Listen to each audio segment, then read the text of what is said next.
bottom. Here comes Gisette. They make contact. They touch once, twice, 3 times. Oh, trouble! Oh, no, Rocky into the wall. Big crash front straightaway. Huge crash coming into the tri-oval. No, Rocky up and into the air. They're beating and banging. Barr on the bottom. Cosman up top. Cosman a pink. No! Briar by 1/1000th of a second. Joseph now! At the line, Thunhorse pulls the win out at the stripe.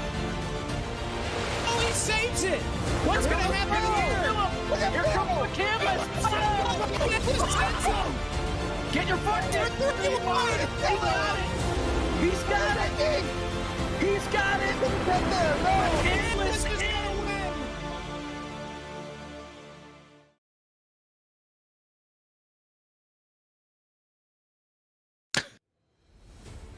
Good evening, everybody, and welcome to FTF.GG's coverage of the Barr Visual FTF Cup Series. It's the Kick in the Tires playoffs. This is the Kick in the Tires Southern 500K for the virtual Darlington Raceway in Darlington, South Carolina. 228 laps up on the board. Jacob Pitts, Caleb Hoffman here with you. We're going to run through the grid because we only get 1 lap, and they're already moving. So Kevin King's on pole, Dylan Basin on the outside, then it's Frisch, Falkingham, Guest, Tinsley, Mercurio, McAdams, LaPrade, Kolnick's your top 10. I'm just going to fly through this because we are schmovin'. Butler, Cook, Hawkins, Stewart, Oates, Corder, Miller, McCandless, Lisenby, Mills, your top 20. Waiting for the graphic to change. There we go. Ionescu, Cook, Parker, Cozy, Punkari, Helton, Rabideau, Wetz, Reimer, Smith, and then the rest. You've got Lane Tidwell back there.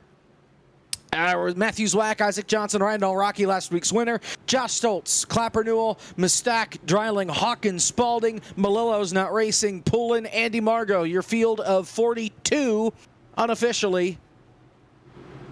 We do have a couple starting from the pits. Art Reimer, Scotty Smith, Death, Taxes, Michael P. Frisch. Fields coming through 3 and 4. Kevin King and Dylan Basin on the front row for the start. Notice different number for Dylan Basin, not in the 06. He's in the 66. Blake Reynolds couldn't make it tonight, so Basin's in the 66 instead. We're racing from Darlington. 228 laps are on the board. We're underway.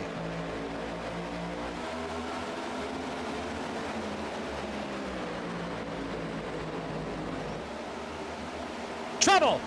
Cozy around. Bounces off Rabideau. Back up into traffic. Caution's out. Rabideau spins. Another one around. That's Devin Mistak on the apron. Josh Stoltz is sideways. Michael Cozy Jr., one of those guys in the playoffs, starting mid-pack, winds up in trouble early on, and there was some contact in front of him that kind of caused him to get checked up. It's contact between Cosman and Corey Cook. Cozy gets into the back of Cook and spins, gets hit in the left front by Rabideau, back up in front of traffic. Everybody else misses him, but for the playoff driver in the 99, not how you want to start your night, Caleb. Yeah, no, and I mean, especially in this round of the playoffs, this isn't like anywhere else, really. Your playoff points aren't going to carry over the next week, so it's so crucial that you have to come in every week and perform to the highest that you can, and not a good start for Michael Cozy Jr. there. So we set the bar at 1 lap, not even. We got it to turn 1 before they started to pile them on up, so we'll rack them, stack them, and try it again. Now, Art Reimer and Scotty Smith are shown at the front of the field. That's because they came off of pit road out in front of the leaders. They did not take the green flag. They started from pit road, so they are tail end of the lead lap right now. So they're going to have to get waved around the pace car to rejoin the back of the field here once we get rolling. So yellow names on the ticker on the left-hand side of your screen. Those are guys locked into the playoffs. This is the first race.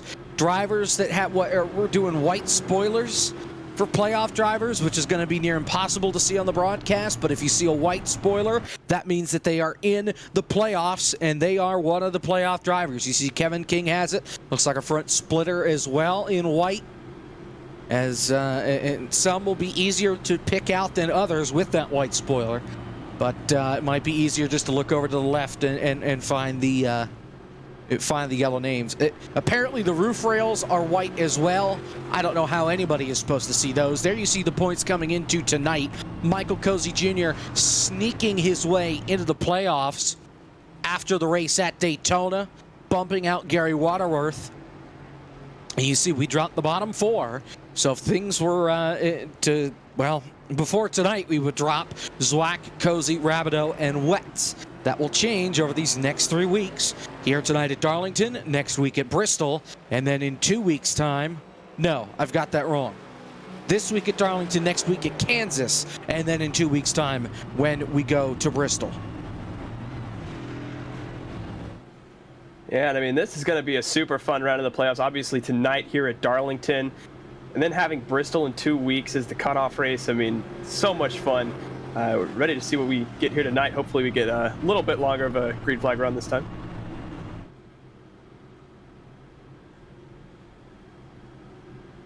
So we are, I believe, coming to 1 to green this time, potentially, in theory.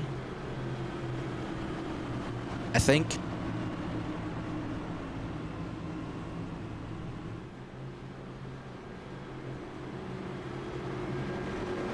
We'll see it here, but right now just getting everything racked up here. Juice cone? Do we have a juice cone?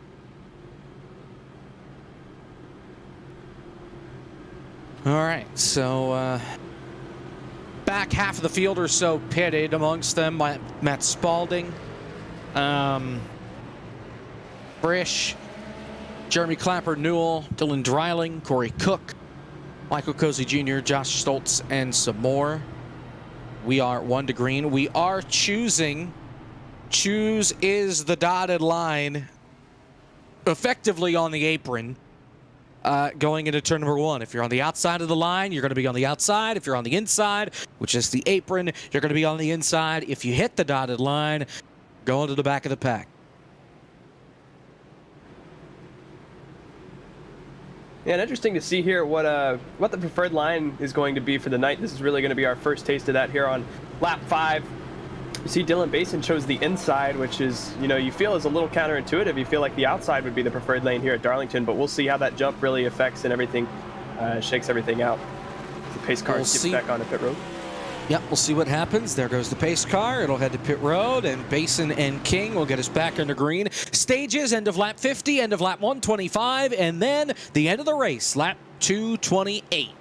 Field back onto the front straightaway, into the restart zone, or back underway. Green flag, a little stack up further back in the field. One car pulls to the inside. Good launch for Dylan Basin as the field heads back to turn number 1, up to speed.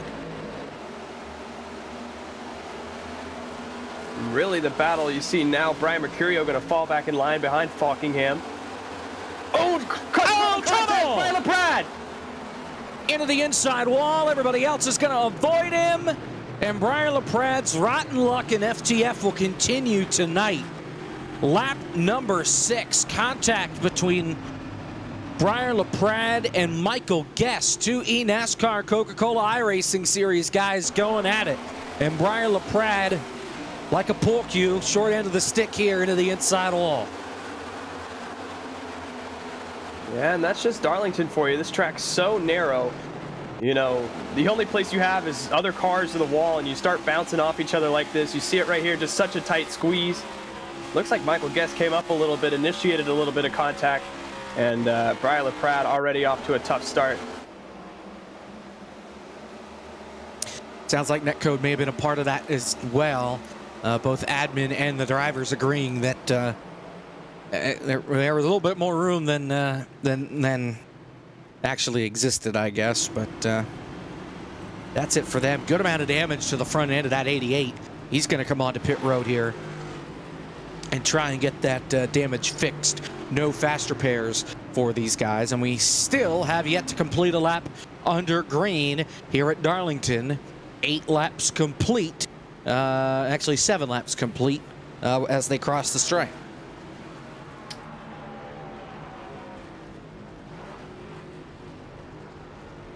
And a 228 lap event here tonight. Really going to be interested to see how these guys start racing on these restarts. keep in mind, it's only lap 8. We have 220 laps to go.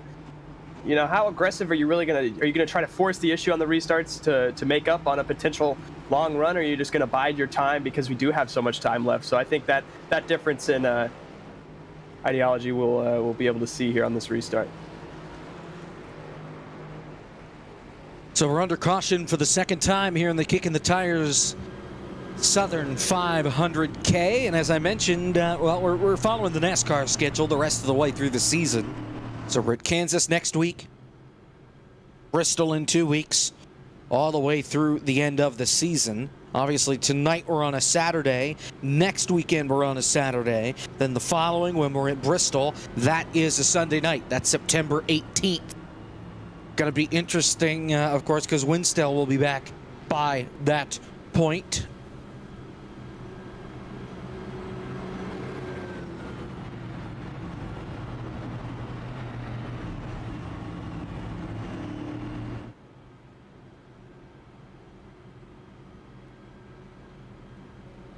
As still not doubled up yet.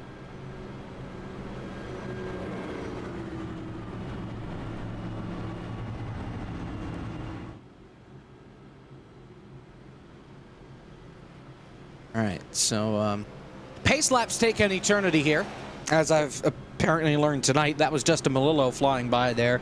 He's getting a lap back. He started from the pits. He is only 6 laps down and trying to get back onto the lead lap.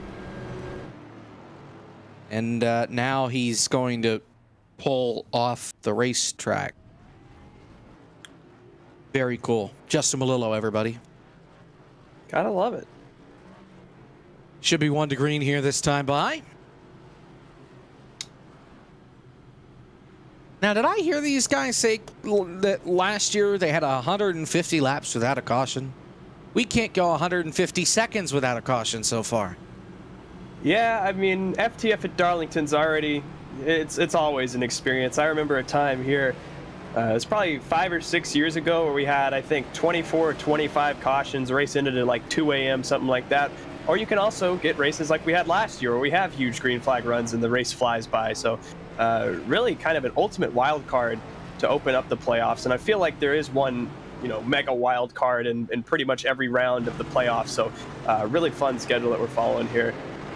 And if we hit 25 cautions, I'm leaving you solo for the broadcast. However much of the race is left, we hit 25 cautions, I'm out the door. Well, we already got 2, and we're through 10 laps. So at this rate, we'll surpass way more than 25. We keep this rate up. Yep.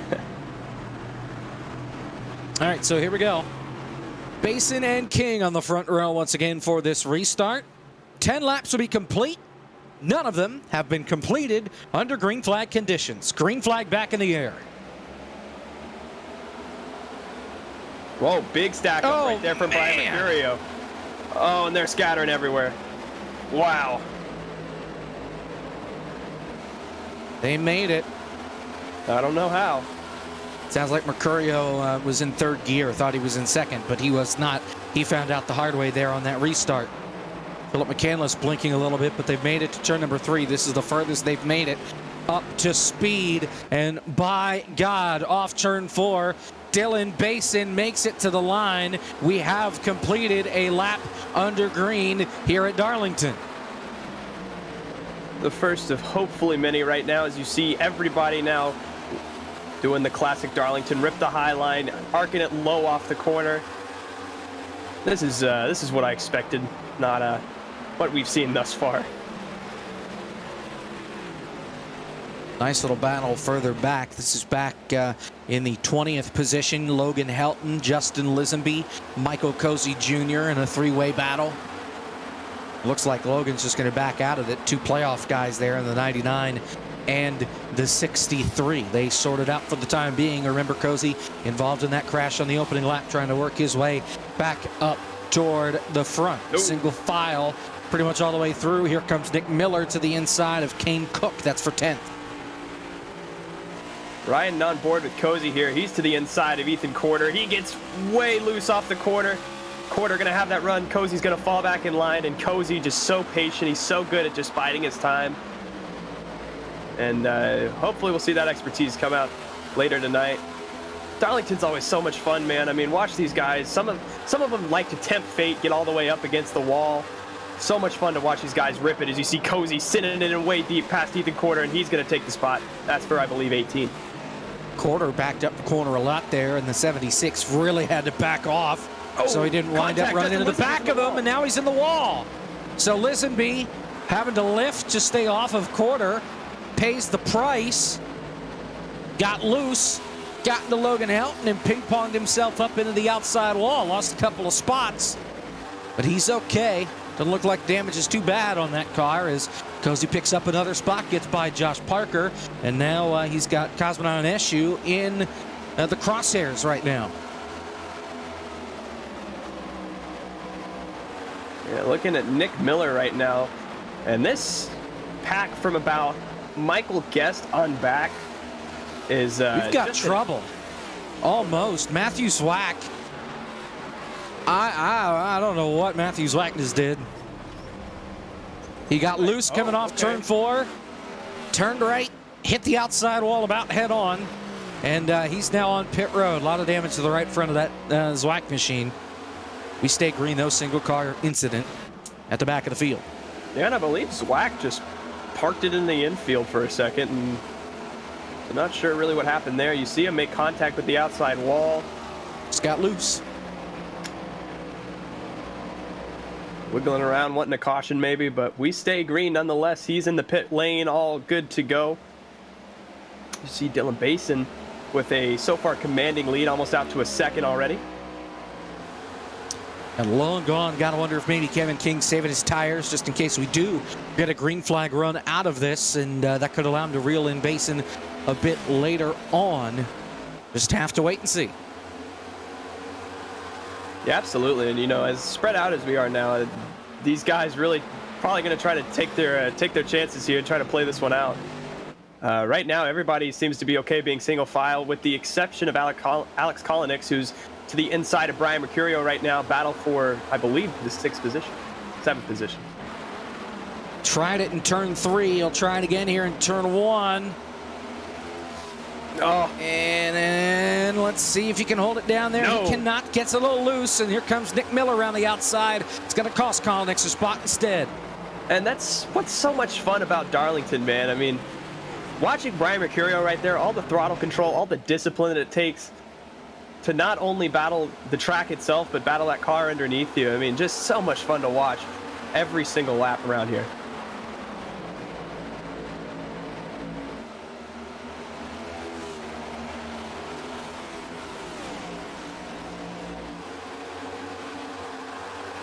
Here comes Cozy again, looking for another spot. That's on Nate Stewart.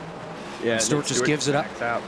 Two guys in the playoffs once again, just racing each other with a lot of respect. Now Cozy closing in on Kane Cook in that 013. And Cozy, he started 24th, had that crash on lap 1. He's already back up inside the top 15, or up inside the top 15 for the first time tonight, gaining 12 spots. Almost our biggest mover if it wasn't for Jake Poulin, who started 42nd. He's up 16 since the green flag.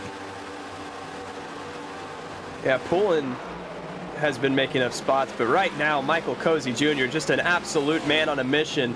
He's now to the inside of Kane Cook, and he's looking to take the spot. The car on rails through the corner, and now he's going to have a run, and he's going to clear Kane Cook. Almost works his way up into the top 10. He's got his eyes set on Brandon Hawkin as we have a car off pace. That's Canless. What happened to Phillip? He was just up in that lead battle that we were watching. Oh, blinking maybe.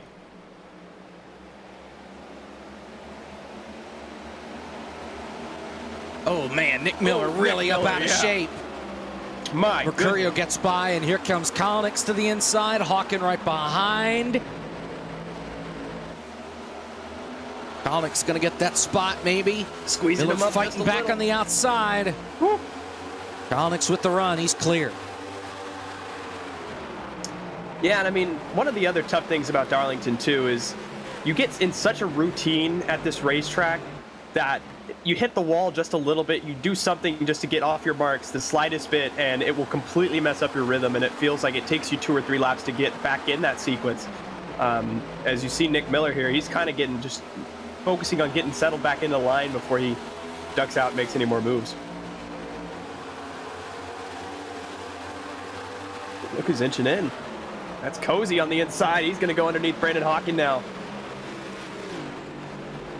Just a little bit fresher tires, but it's still enough of an advantage. Michael Cozy Jr. enters the top 10 for the first time tonight. A lot of experience here at Darlington. Was here for Road to Pro, or the eNASCAR qualifying iRacing series just 2 nights ago here in the trucks. And even though 2 completely different vehicles, it's the same racetrack, and there's got to be something you can carry over from the trucks to these next gens. Yeah, absolutely. I mean, these next gens with the wider tire base, do feel a lot more like the trucks than the old Gen 6 did. And even when the tires get worn out, just that throttle control, you see how close he's getting to the wall there. My goodness.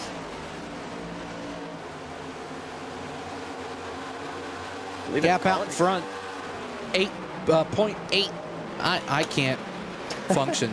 0.8 of a second, almost contact. Here comes Kolonix underneath Mercurio off turn 4.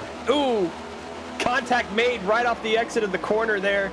Kolonix going to fall back into line, probably in his better judgment, but now Nick Miller has his sights on him, and even Michael Cozy Jr. may be looking to do something here. Oh, look at Nick Miller off the exit. Matthew Zwack parked it, done for the night. Rip. Oh, watch Nick Miller. That's it for him. This is just such a fun battle because you can see the impatience with Nick Miller, but at the same time, it's, there's an element that you have to bide your time and not use up your stuff in case this is a super long green flag run, because then you're going to be struggling on the entire latter half of this run. But at the same time, Alex Kolonix is actively impeding your chances of getting back up front. As you see right now, he's kind of falling off a little bit of Brian Mercurio. So a huge dilemma here for Nick Miller as to how to go about this. How about Mercurio underneath Kevin McAdams?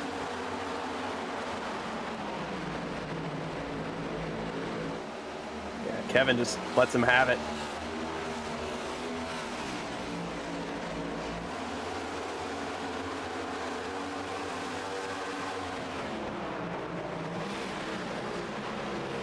Ooh, car off pace. That's Scotty Smith. He's just a lap down. He's just getting out of the way. Wow, and actually, and lost in that was Michael Cozy Jr. slowed down for Scotty Smith, it looked like, and that let Kane Cook slide right by him in turns 3 and 4. So now Cozy loses another spot, falls up. Oh, trouble back straight away. Ethan Quarter around. They about wrecked going into turn number 1 and coming off turn 2. Finally, Quarter spun. Mills made contact. Corey Cook was there as well.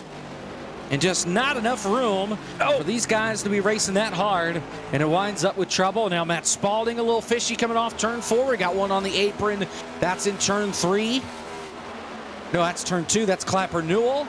He just came off pit road, I think. Craig Hawkins is off the pace. And Clapper Newell, no, he did not pit. What did he do? Actually, he's just slow. Alex Kolonix just slapped the wall in turn 2 as well, by the way, and stacked him and Cozy way up. In the middle of that, feels like we had about a lap and a half there where everything went off the rails. Here's the Quarter deal. See Mills getting sideways and then just up and into the wall, and then hit by Corey Cook. Sends that 153 around. Yep. Contact. Sweet. Yep. Oh, and Hawken. Oh, man. Hawken about dumped it on the front straightaway. He kept it straight. Can you tell the grip's fading in these tires already?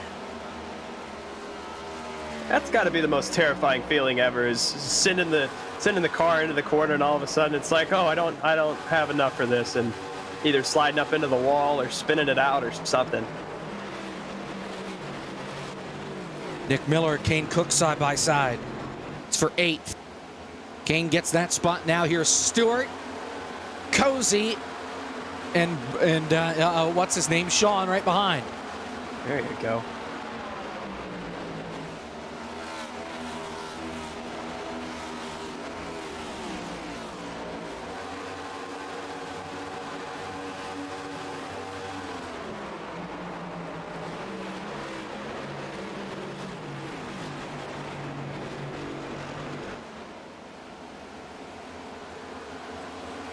Comes Sean underneath Cozy.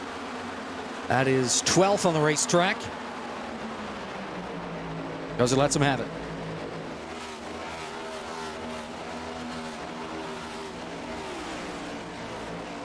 Yeah, and right now everybody is really starting to feel the effects of these tires.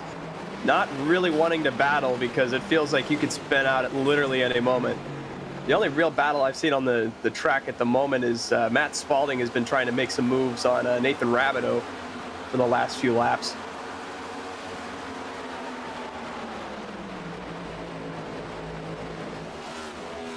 Oh, Nick Miller.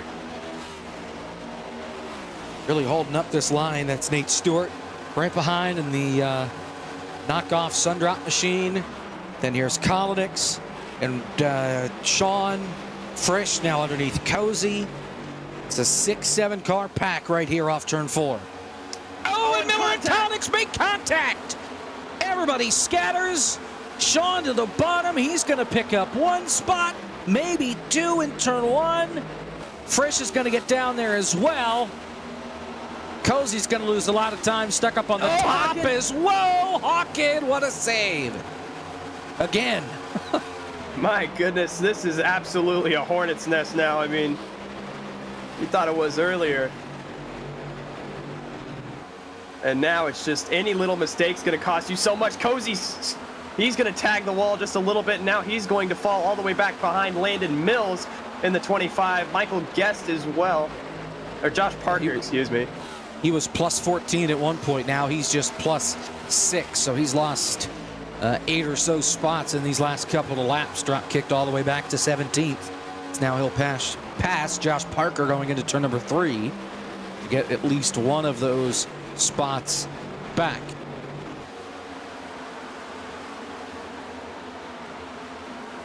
Josh Parker. Cosmin Ionescu just made a big move off of him on the exit of 4.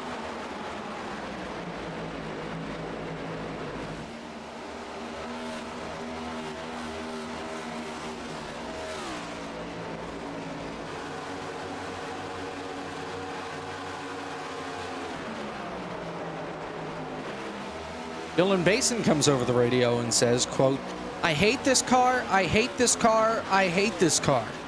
That's your race leader, by the way, who's up by almost half a second. Yeah, well, this deep into the run, probably not handling too well. But you'd think he'd be happy with the lead. It does look like Michael Guest and Kevin King are slowly but surely making their way up back to him, though. They're side by side. That's for second. Move Michael Guest into P2.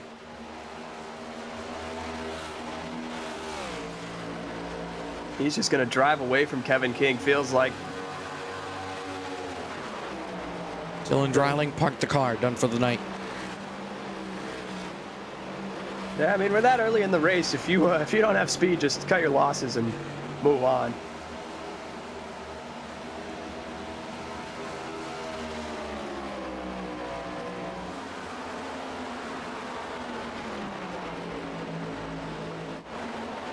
So Guest got by King, and since that point, Basin has extended the lead. It was down to 0.4 of a second. It's now doubled, 0.8 of a second, the gap between P1 and P2.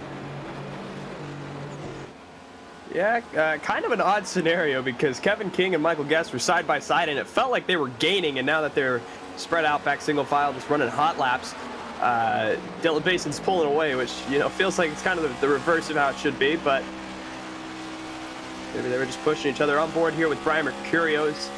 He gets to see the rear view bumper of Kevin King. He's reeling him in. He is a closing. He might have a shot here to get by that 29 before we get to the end of the stage. That was Melillo you saw him pitting there. He's numerous laps down. 7 to go to the end of stage number 1. And Brian Mercurio wants by Kevin King. Well, yeah, keep in mind, Brian Mercurio, Kevin King, this is the battle of the 2 highest ranked playoff drivers right now. So they're fighting for all the extra kind of points they can get to carry over into the round of 12. Justin Lisenby, I believe, has unplugged the computer from the wall. He has gone home. He is done for the night. He was having a good run going, but he has disconnected.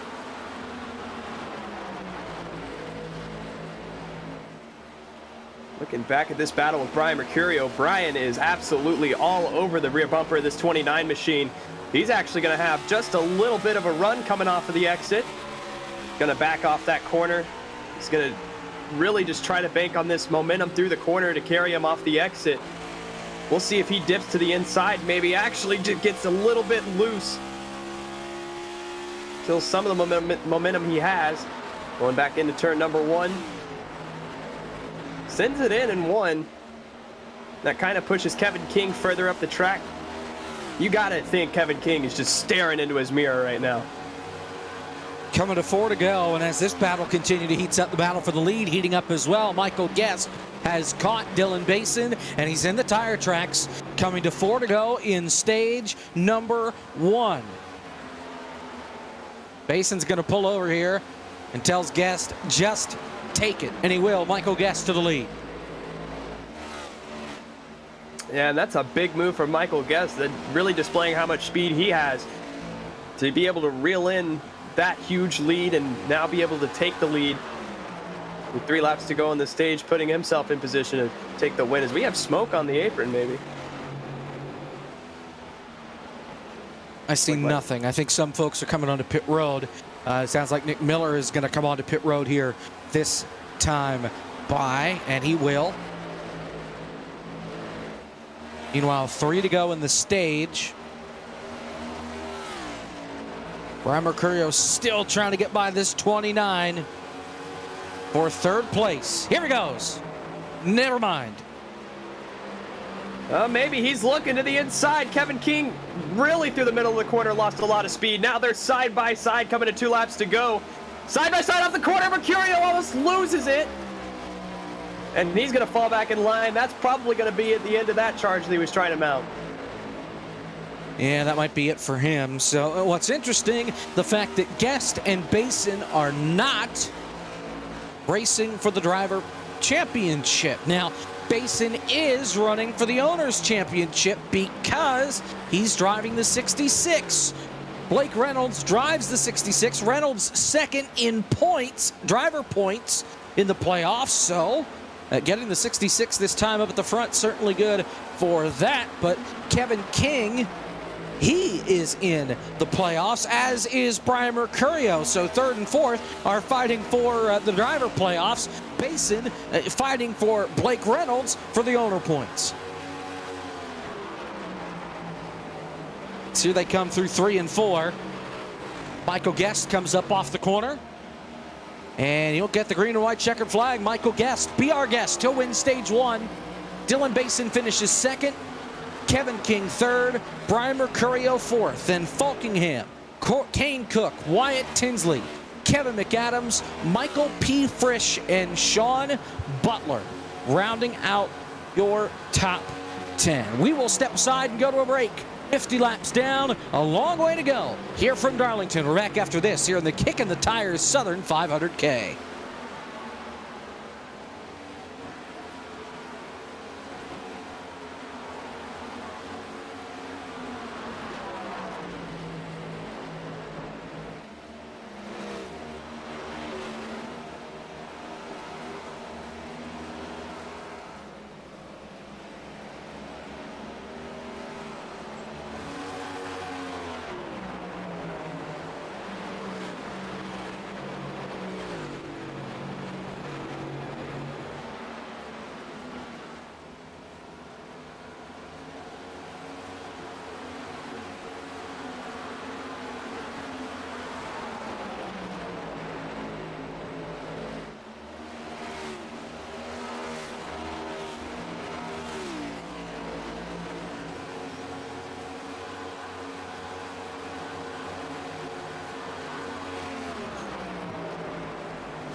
Back here from Darlington in the Kick in the Tire Southern 500K. Green flag pit stops underway for the leaders. Kevin King there right now, as well as Kevin McAdams. Dylan Basin was just on pit road a couple laps ago. So far, so good, even though Basin almost got the end of the pit wall and got the barrels that are down there. We're all good on that front. Michael Guest, currently your leader. He's coming to pit road right now.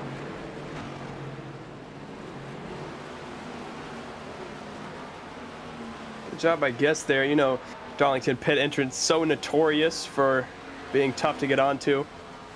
I have a few Denny Black Hamlin choke flag. jobs in mind.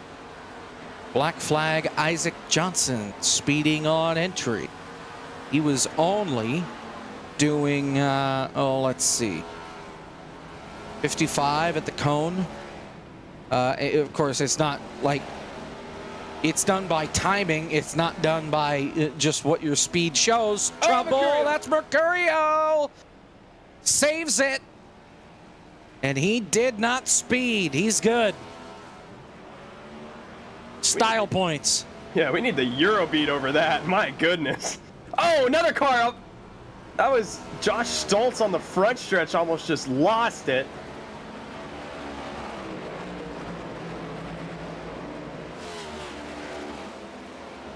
Brett Punkari and Matt Spalding have yet to pit. They're your race leaders right now. Chris Wetz, Jake Poulin, Lane Tidwell, Nathan Rabideau in that same boat. All of these guys have pitted, but it was under those first two cautions that they last stopped. So there's Punkari.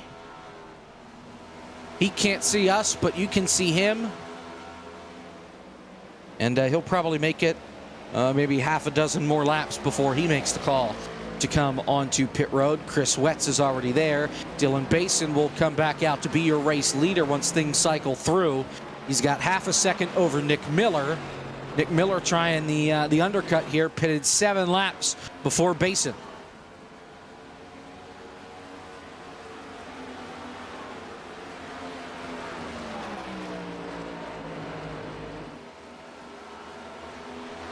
Ooh. Matt Spalding, I believe, just got in the wall and stacked up a pack of cars. Led by Nate Stewart. Now Jonathan Oates is on the inside of Stewart trying to make a move. And this is a round playoff drive by Brandon Hawkins, so.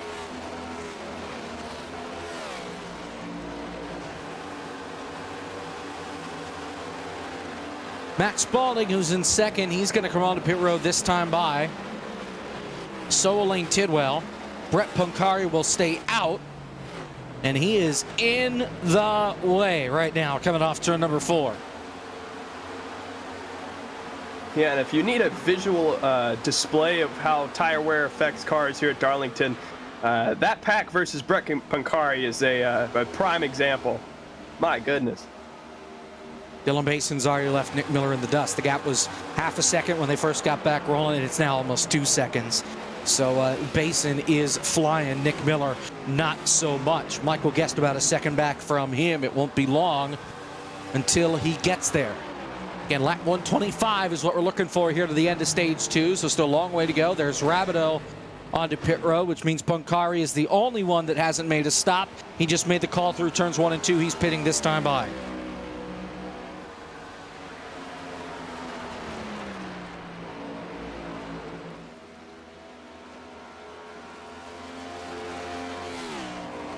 So Dylan Basin's going to come around. Punkari just got to the entrance of pit road. So here comes Basin, and Dylan Basin will retake the lead. Now 62 laps complete.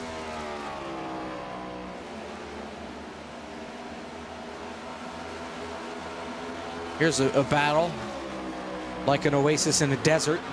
This is for second. No, we're in the world. Kevin King and Tinsley. This is for 6th. Ooh, battle.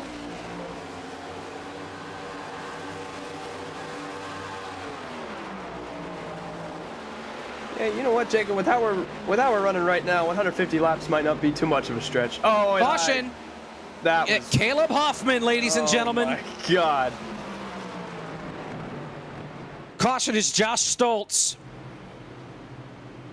Made contact with Landon Mills coming off turn number 2. And Stoltz got sent into the inside wall. And apparently we also have to blame Sean Butler for saying something about, you know what, I could use a caution. Here's the replay. And this one's pretty ugly. This is, yep, there it is. Wow. Pow. And then Mills have that. Sends him back down. And into the inside wall. Yeah, Josh Stoltz has had like 3 wrecks in the past 5 laps, so not surprised that we finally got a caution for one of them right there. You see Landon Mills. Meatball flag for Mills after that contact to the outside wall. And Stoltz, he's got similar damage, but no meatball for him. Yeah, I really feel like that wasn't... I feel like there was 2 people at fault for that one. Landon Mills was kind of driving like nobody was there, and Josh Stoltz also did kind of come up, so... Interesting. You know, there. this is the opening weekend of college football. There are games going on right now. I just want to appreciate this game that's going on. Utah and Florida. This is like the overrated bowl. You've got the Pac-12, which I don't think could beat a ham sandwich most weekends. Oregon, woof. They got absolutely obliterated today. Utah down by 3. Florida just gave up a 28-yard quarterback run on 3rd and medium to put Utah in field goal range with 35 seconds left. They may score a touchdown here, but they're at least in field goal range. Florida, what on earth? Come on now. Dear God. I mean, you can't be that bad, can you? Especially in the SEC.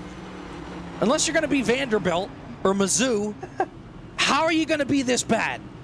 Like, you have a chance to prove that you might be worth something, beating the 7th-ranked team in the country, albeit I don't know if Utah should be ranked 7. But, oh my gosh. Utah down at the Florida 11. It's 2nd and 2, 30 seconds left. We got the Kevin Harlan going on. They just picked up another first down. They're at the Florida 6. 1st and goal, 30 ticks left up on the board. The win probability chart, it looks like one of those monitors in a hospital. Back and forth, back and forth, back and forth. Pit stops. Not really everybody taking advantage. Mostly Josh Stoltz on pit road right now, as well as some others. In the meantime, though, Michael Guest is your race leader. Dylan Basin decided to come onto pit road. He is not the only one to do so. Nick Miller joins him, Nate Stewart, Briar LaPrade, Josh Parker, Kevin King, Philip McCandless, Corey Cook, Brandon Hawken, Michael Cozy. But you've got 11 guys from Guest to Cosman Ionescu that have decided to stay out here under this caution flag.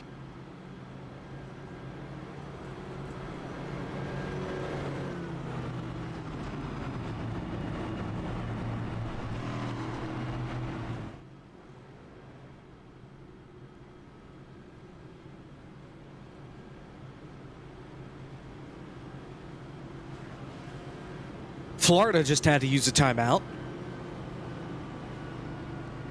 Trying not to blow this game. They fired Dan Mullins. How are you this bad? We're choosing. You know, it won't matter when they wreck again and we're under caution in 2 laps, but that's beside the point. I mean, all gloves are off. Cautions breed cautions. Haters breed haters. Kevin King may have stepped on it. Yeah, we'll let you figure out what it is.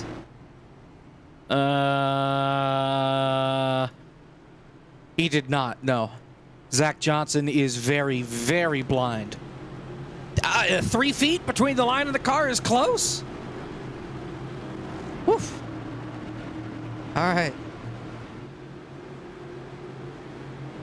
22 seconds left for Utah, by the way. Incomplete pass, looking for the end zone. 5 seconds still. A restart, Jacob. Yeah, pace cars in. We've got, we're on lap 69. Nice, of 228. Not so nice. Green flag back in the air. We're back racing at Darlington. New tires versus old tires here at the front. The top 11 stayed out. Those tires not too old, but they're not brand spanking new like the guys further behind. Yeah, big one to watch here is going to be Dylan Basin. He's had so much speed already today, and he's going to be the first car on fresh tires. Almost gets stacked up behind Sean Butler. Alex Kolinick's trying to pick his way up through the pack. Let's see if Dylan Basin follows. Going to be side by side going into turns number 3 and 4. Mercurio stacking up the line ahead of him. Nick Miller about crashed the field coming off turn number 2. He got loose right in front of Brandon Hawken and some others. They keep it pointed in the right direction. Michael Guest continues to lead the way. They're single file back to, well, here comes Nick Miller underneath Cosmonaut Issue off turn number 2. He's able to make that work. Here comes Hawken. Here comes Cozy. Josh Parker going to look to the inside as well to turn 3.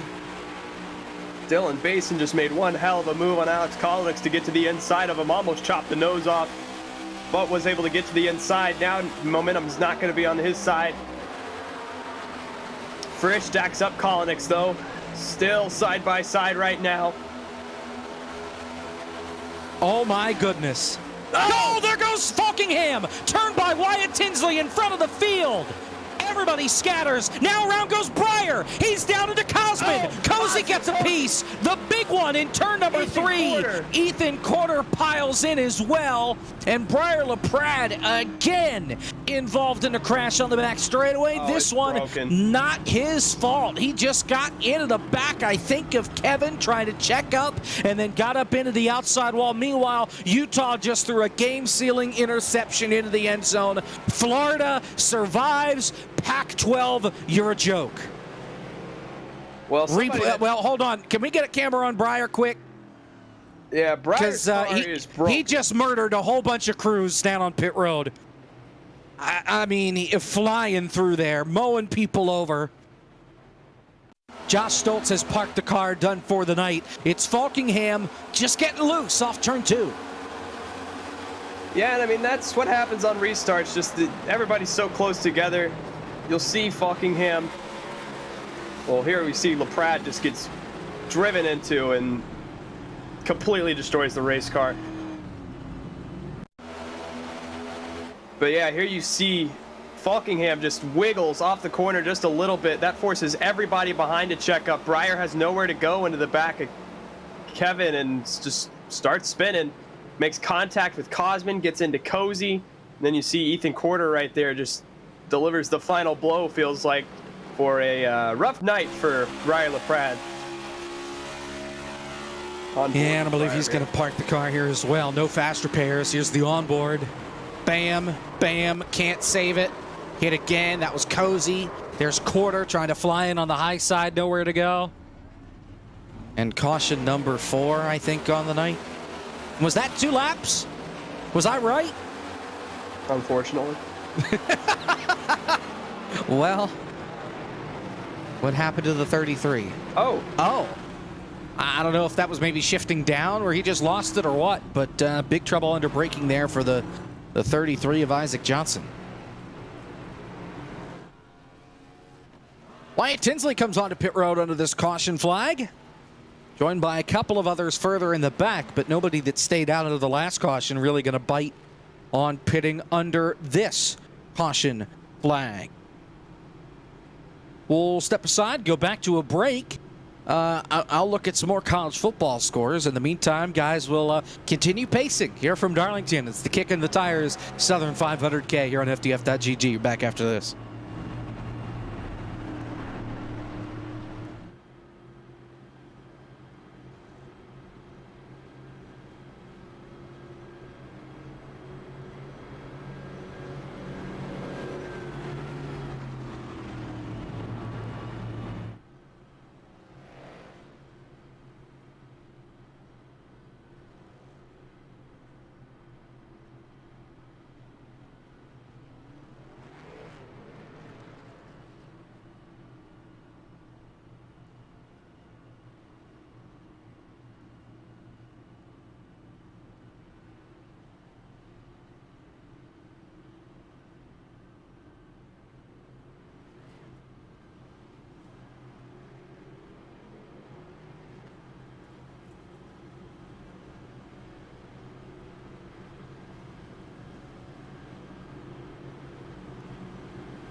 Back here from Darlington, perfect timing. Pace car is on pit road. Rest of the field ready to go. Green flag. Kane Cook stacked up the high side that time.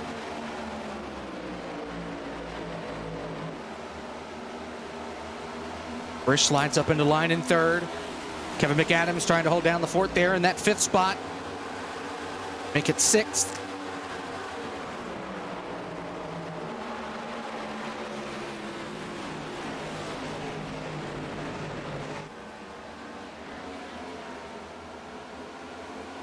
Yeah, right now the guy to keep your eye on is Dylan Basin in the fifth position. He's got about a 10-lap advantage on tires. So right now it doesn't look like much, but when that fall off hits here in, 15 laps or so, he is going to be flying past these top five. That'll be fun to watch. You see, even right now, he's trying to branch out above Brian Mercurio. He's actually going to try to just straight up drive around him. He's not going to have the momentum, though, off the high side. Still does have his nose peaked to the outside of that 41 machine, however. Further back, you have Collins and Nick Miller fly by Kevin McAdams around the outside.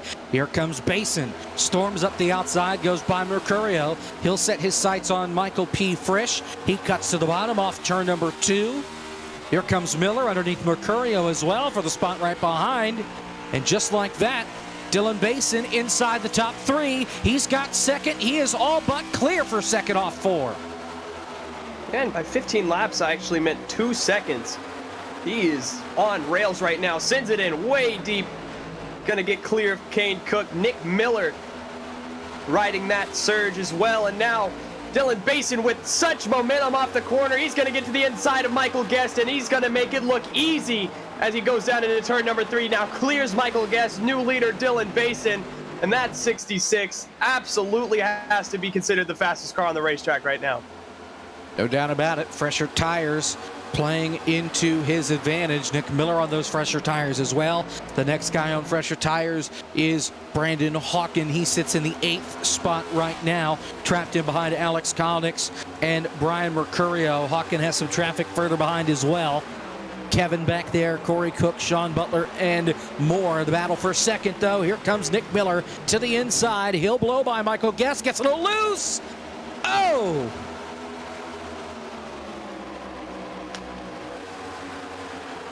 Yeah, that's tough for Nick Miller. He's going to be able to make that spot up hopefully relatively soon. Michael Guest still has a very sporty Ford Mustang.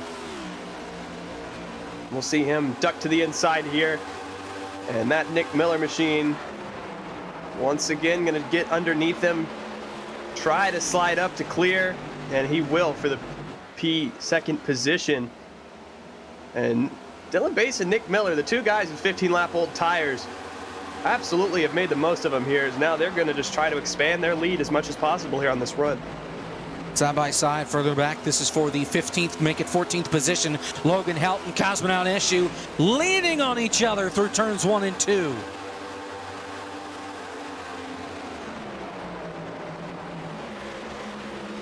We'll see how we get right here. Cosman going to slide up just a little bit. Going to fall into the preferred line. Now Ryan Naraki going to not so much take advantage of that. He's actually going to tag the wall just a little bit, and that's going to let Devin get right by him. Devin Mistak back there. Be able to get right on by, and everybody, for the most part, everybody, single file around the racetrack.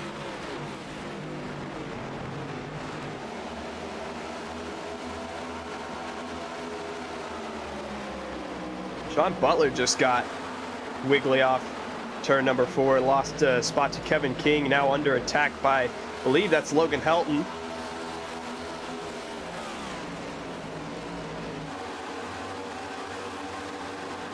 And issues for McCandless. Blinking. So he pulls off. It's out of everybody's way. And the hamster powering the internet needs to step up its game right now.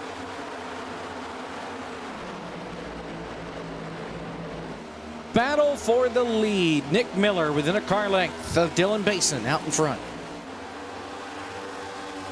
He's going to peak just a little decides against it though. Maybe trying to make up his run off exit here. Backs up his corner just a little bit after thinking about it just a little bit. Does lose a lot of time in the process. And you can see just contact further behind off turn 4. Somebody got hip checked down to the inside. They were able to keep it straight. Logan Helton.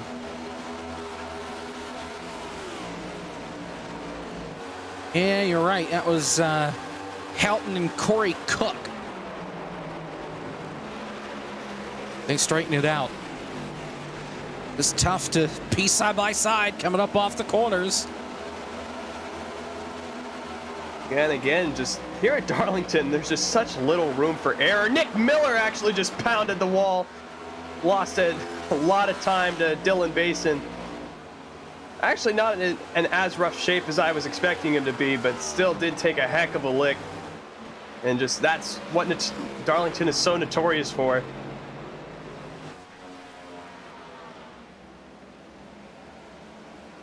Sim's not the greatest at replicating it, but if this was real life, that 19 would have a hell of a stripe on the side of it right now. And probably be, oh, he just did it again. I believe it was him. May have been Basin actually out in front, but I heard one of them hit the wall. Not quite sure which one it was, but at least one of them got the fence. Yeah, it was Nick Miller again, and I think this is just a result of him kind of watching Dylan Basin start to drive off a little bit. He's starting to overcompensate just a little, drive it just a little too deep into turn number 1, and that will come back and bite you so quickly.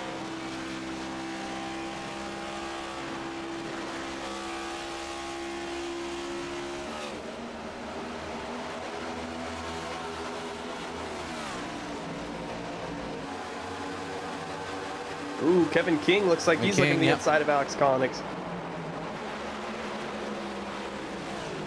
Got the spot.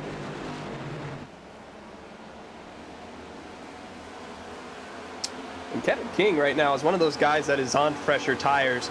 Everybody in this pack has around 35 lap old tires, and Kevin King has about 20 laps pressure on him. So you'll start to see him just pick these guys off one by one as he gets to the back of Brian Mercurio now. He's going to peek to the inside. Mercurio actually going to throw a little block on him. Getting a little tricky, and that's going to throw Kevin King for a little bit of a loop, but you see just how much time he makes up on him in the corner. Not even close. 35 to go in stage 2 this time by. Dylan Basin, your leader. And I believe for all these guys, they're going to have to make a pit stop before we get to the end of this second stage.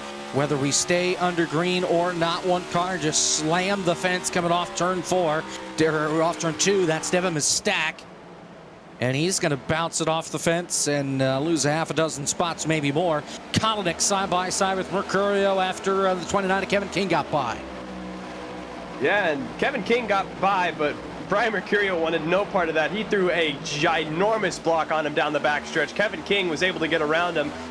And you see Brian Mercurio really paying for that block as it really hampered his speed. Kevin King now to the back of Michael P. Frisch. And you can just see how patient Kevin King is. He's going to lay off on corner entry, but he's going to be on the throttle so much sooner with these fresher tires that it really doesn't make a difference. We got a spinner on the front stretch. One car into the inside wall. We stay green. Single car incident. That's Corey Cook.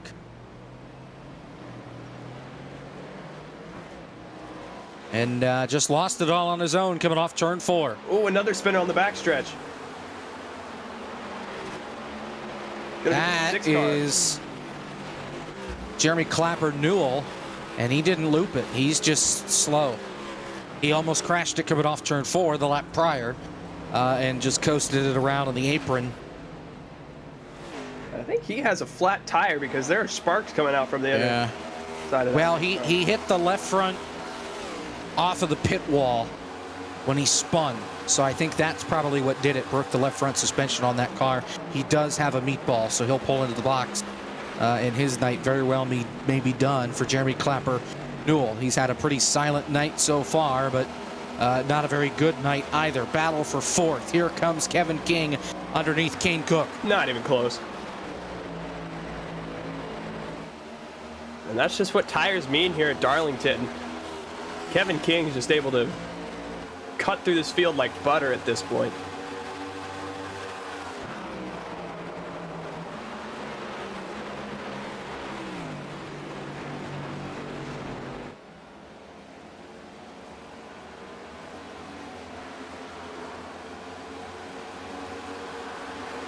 And everybody is strung out. These things happen at Darlington. I mean, that's just how things go once you start to get out this far on a run with these tires. Almost 40 laps for some of these guys. Michael Guest is pushing lap 40. Kevin McAdams just hit lap 40. And at Darlington, that's just absolutely absurd with how this racetrack's going to wear your tires out.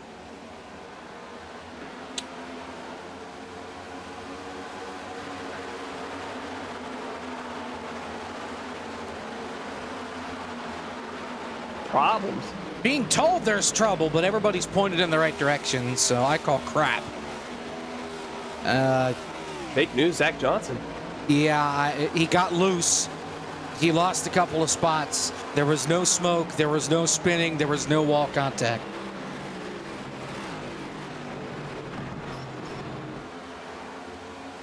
And everything's really starting to equal out here. We're so far into this run. Michael Guest, who is on 41 lap old tires, just passed Nick Miller, who was with Dylan Basin, and that he was on those super fresh tires, but now Nick Miller is just plummeting through the field like he has an anvil attached to the back of the car. Kevin King's working his way. But Miller abused the crap out of his tires. That's why he's fallen back so much. You know, otherwise these guys would not be getting to him that quick, but Miller has just not been able to save the tires and keep the pace. So now that his tires are shot, everybody on the older tires is able to go by because they have been saving, and they're able to just go by like he's standing still. You're right.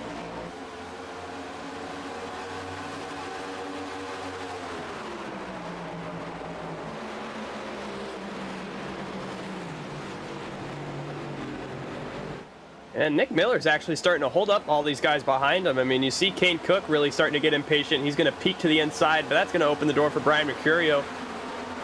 Everybody's going to fall back in line, just not really feeling like they want to battle too much. Nick Miller's just so loose off exit here. Kane Cook, Brian Mercurio both going to say sayonara. Actually, Brian Mercurio going to hop back in line real fast. Side by side now, Mercurio and Miller. P. Frisch down to the inside, Kolonix.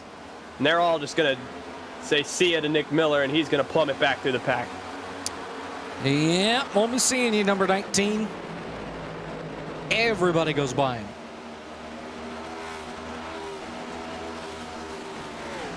Philip McCandless sounds like he's playing iRacing from his bathtub. Trouble! Kevin into the inside wall hard. Back up into traffic. No, Rocky misses him. Caution's out. Big damage for Kevin McAdams. Suspension broke on that car. Nick Miller got the outside wall. McAdams had to slow down, and I think Wyatt Tinsley got into the back of him and turned him into the inside wall. Yeah, and really a great job for everybody to avoid that. I mean, I think the only person I saw was Scotty Smith, and Kevin McAdams is so broken he's not going to be able to make it onto pit road. We'll see a replay here. I believe that's Wyatt Tinsley behind him. Yep, Tinsley got into him. And look out back here in the back of the pack. Lucky everybody avoided him.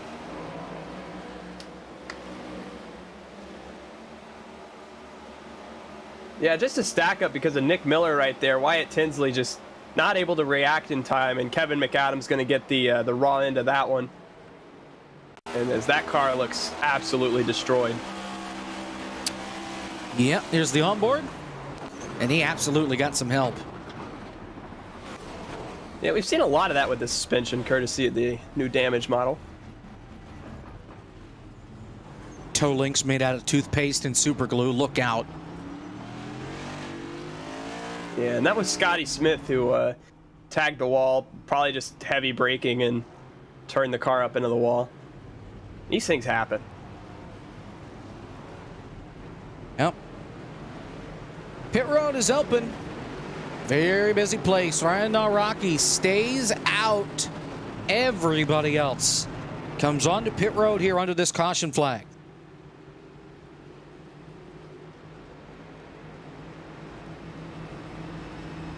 I'm going to be really honest, dude. It's very funny watching Kevin try to get into his pit stall. He finally does it, but shot about 2 pit stalls forward. Thank you, Zach.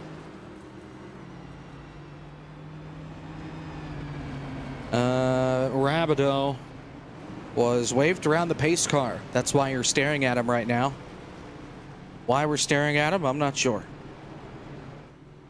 Jacob, what's Rocky made the call, by the way. What?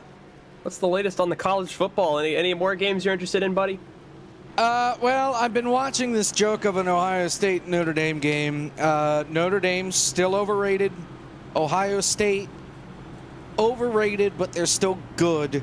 21-10, 3.5 minutes to play. Ohio State has the football and driving. Notre Dame's going to need a meteor, I think, in order to try and win this game. Texas beating ULM, who cares? Alabama beating Utah State, who cares? Couple of games later on tonight that might be worthwhile. Are there any? It doesn't appear so. It's not showing me any. I know there have got to be some. Hold on here. Let me down over to here. I don't want the top 25. Give me everybody.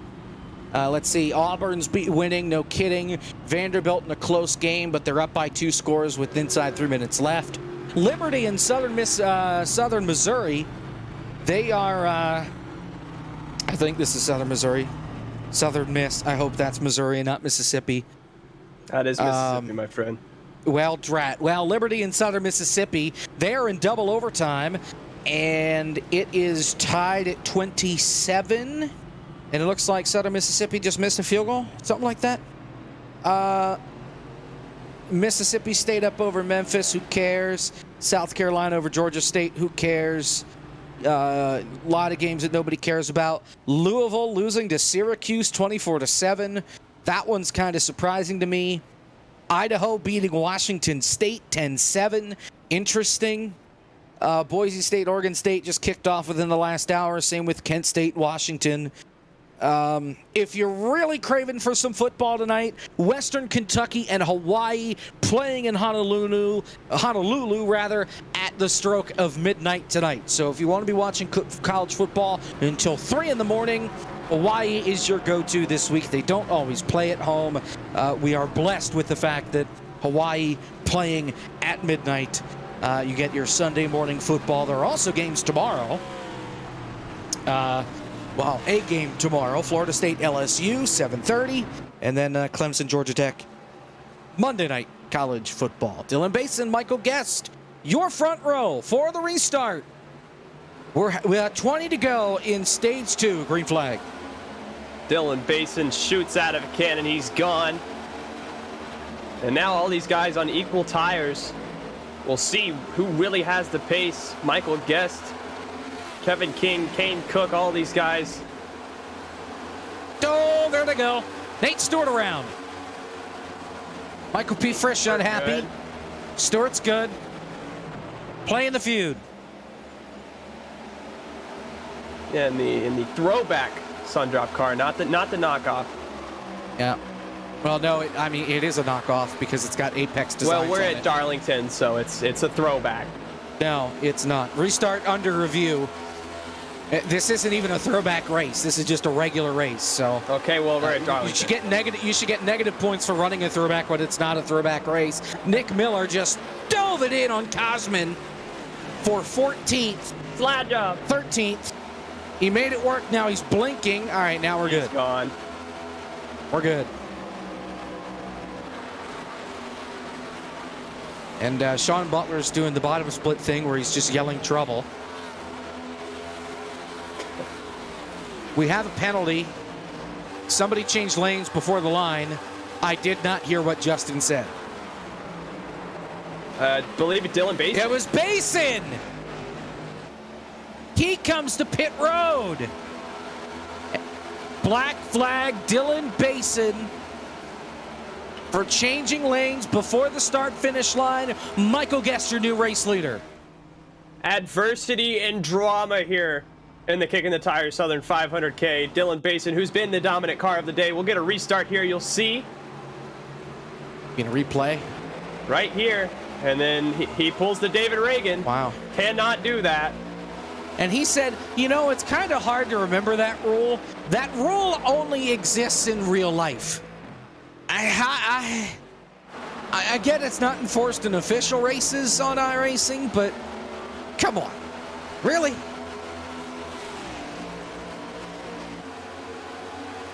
Nonetheless, here comes Mercurio. Thought about looking for Kane Cook for a second, can't do it. Now Sean Butler getting stacked up on the high side with Frisch, Tinsley, Kevin King down on the bottom with Kolinix trying to get by.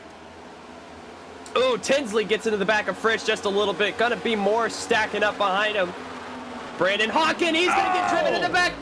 Nick Miller saves it. I don't know how everybody just saved it. I felt like there were 2 or 3 wrecks waiting to happen, but they do. We stay green. We stay single file now.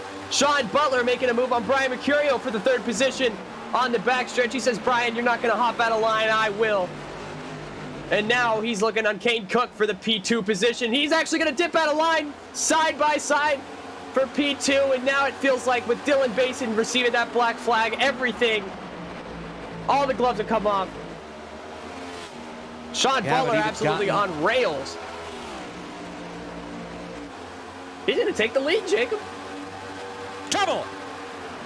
Turn 2, backstretch.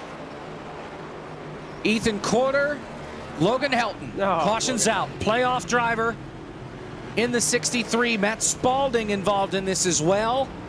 And the caution's out once again. And turn 2 is Calamity Corner once again. We'll get a replay here, and you see Logan Helton. We got a few blinkers up ahead of him. Ethan Corder and Matt Spalding just have not been able to stay out of trouble tonight, and nowhere really for Logan Helton to go. And another throwback.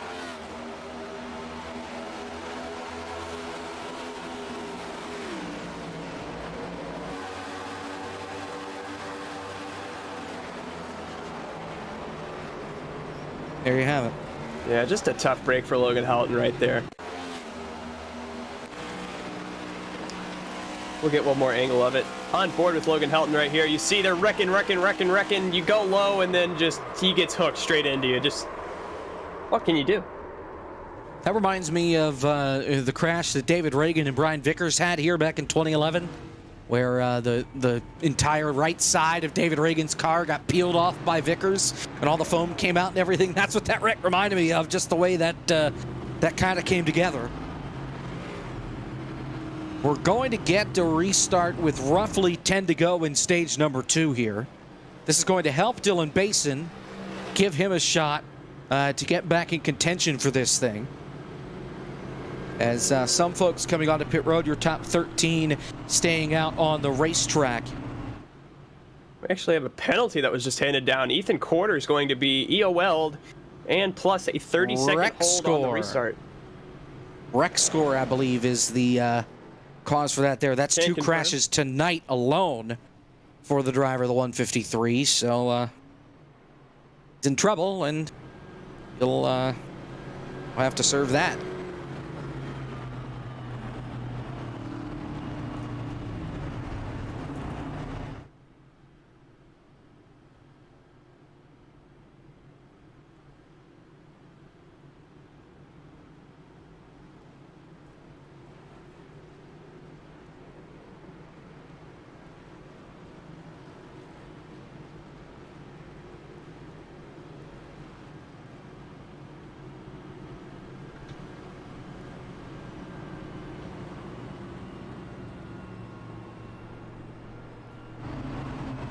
So we are 1 to green here. No, we're not. Well, crap. All right, well, let's take a look at what's upcoming here on FTF.gg. There is a good amount up on the horizon. SimCar is back on Thursday, 8:30 p.m. from Circuit of the Americas. We're back a week from tonight from Kansas in race number 2 of round 1 of the Barr FTF Cup Series Kicking the Tires playoffs. And then Winstel returns next Sunday, September 11th, 8 o'clock from Dover to start their playoff chase run in the Winstel Gen 4 Challenge. The short course is back on Monday, September 12th, 9:20 p.m. Eastern from Wild West. And there are apparently 2 new links coming soon. And we'll get details on that eventually. As you can tell, that's news to everybody, including myself. And then the NASCAR qualifying iRacing series is back Thursday, September 15th from Bristol Dirt. Yuck. 9 o'clock Eastern. We'll, yeah, that'll be a thing. All that and more you can find here on FTF.gg.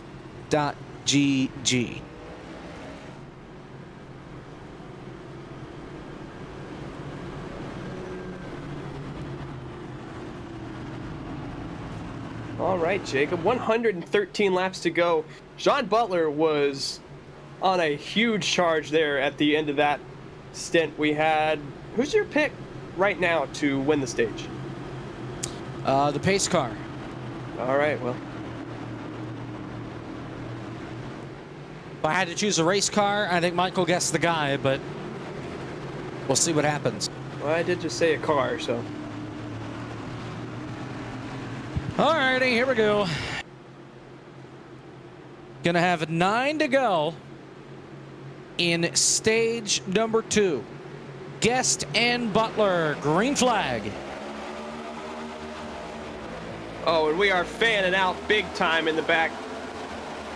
Gonna get that settled out, hopefully, but they were 4 wide momentarily. Sean Butler falling in line behind Michael Guest, and he is still absolutely on a charge. He's going to get to the inside of Michael Guest. Down the backstretch they go. Michael Guest going to forfeit the lead. New leader, Sean Butler, in the number 32 windshield deep machine.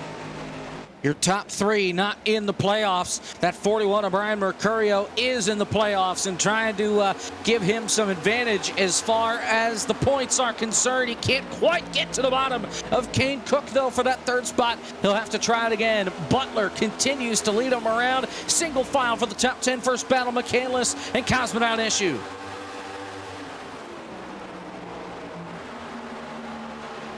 Frisch going to get to the inside of fellow playoff driver Kevin King.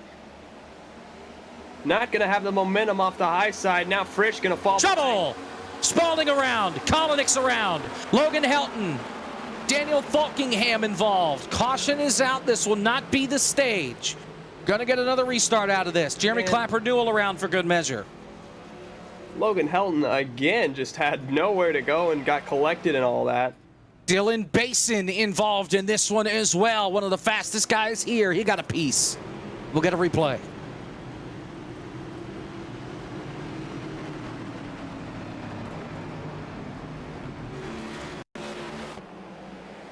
And here we go. You see right here, we actually have what feels like 2 wrecks start at once. You see the main incident there with Matt Spalding getting turned around, but Logan Helton actually has a separate little incident of his own where I believe it was Ethan Corder.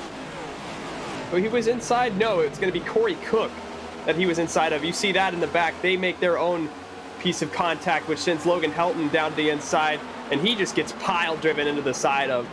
I don't know how that car's still working after all it's been involved in tonight. Well, it's not. The tow link on that thing is destroyed. He is not able to get it back to pit road. A little bit of netco there to get Helton around. Nowhere for Falkingham to go. Pile driven into. Jeremy Clapper Newell wrecking from the 21st row back there. I mean, oh, we had more guys wreck back here. Who is that? That's Spalding. And he just wrecked. Like, under braking, just trashed it. Well, Sean's your leader, and we're going to get about 2 laps to finish the stage. We can just call the race right here. We're good. Is there rain in the area? Yeah, darkness. We're taking away the lights. Darkness at a track with lights. I said we're taking away the lights. Turn them off. Shut them off. Go home. Cut the power. These things can happen.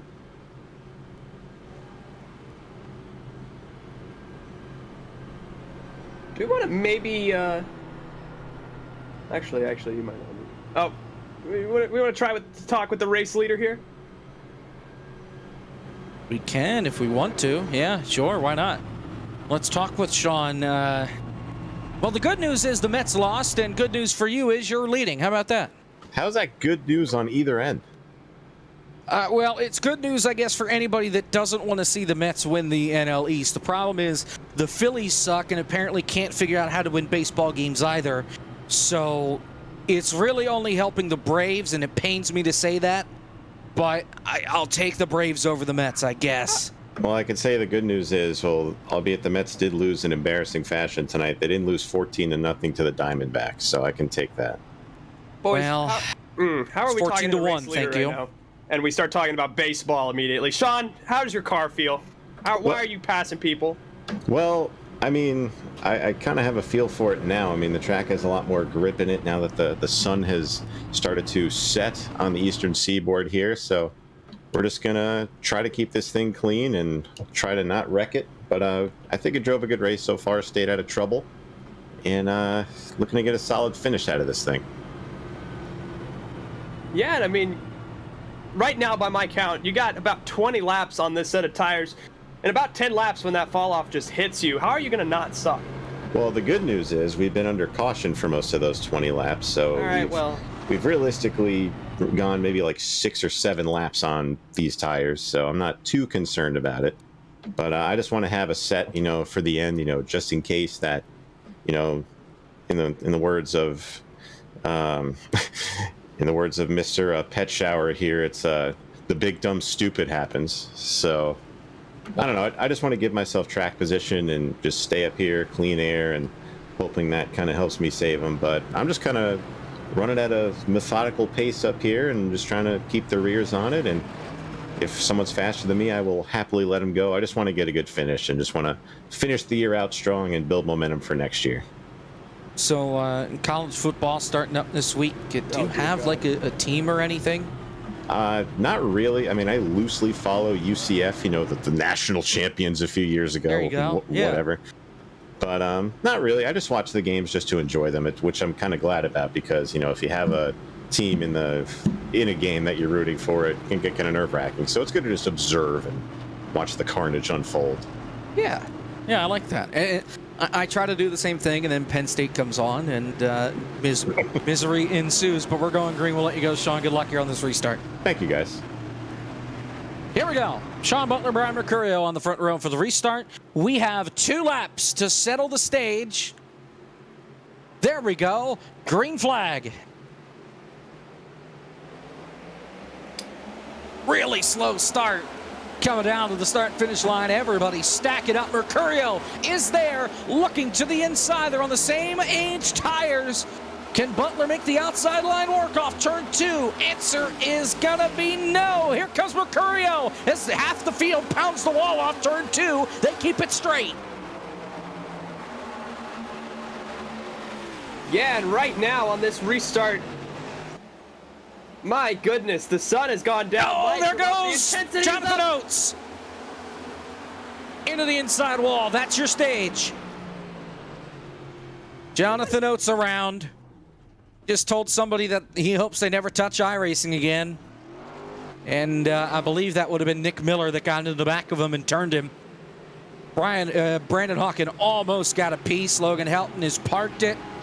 That's your stage. Brian Mercurio, your stage winner. Let's get a replay. Yeah, I mean, that was just coming to the end of the stage. So much aggressive driving happening. As you said, about half the field smacked the wall coming off of turn 2. We'll get an in-depth replay right here. Just Jonathan Oates, you see, just gets sent around by Nick Miller driving in the back of him. And not a good night to be the Jonathan Oates machine right there. As he slides he would have been okay, and then he bounced off of Naraki, and that just got him out of shape and down into the inside. But nowhere for Naraki to go.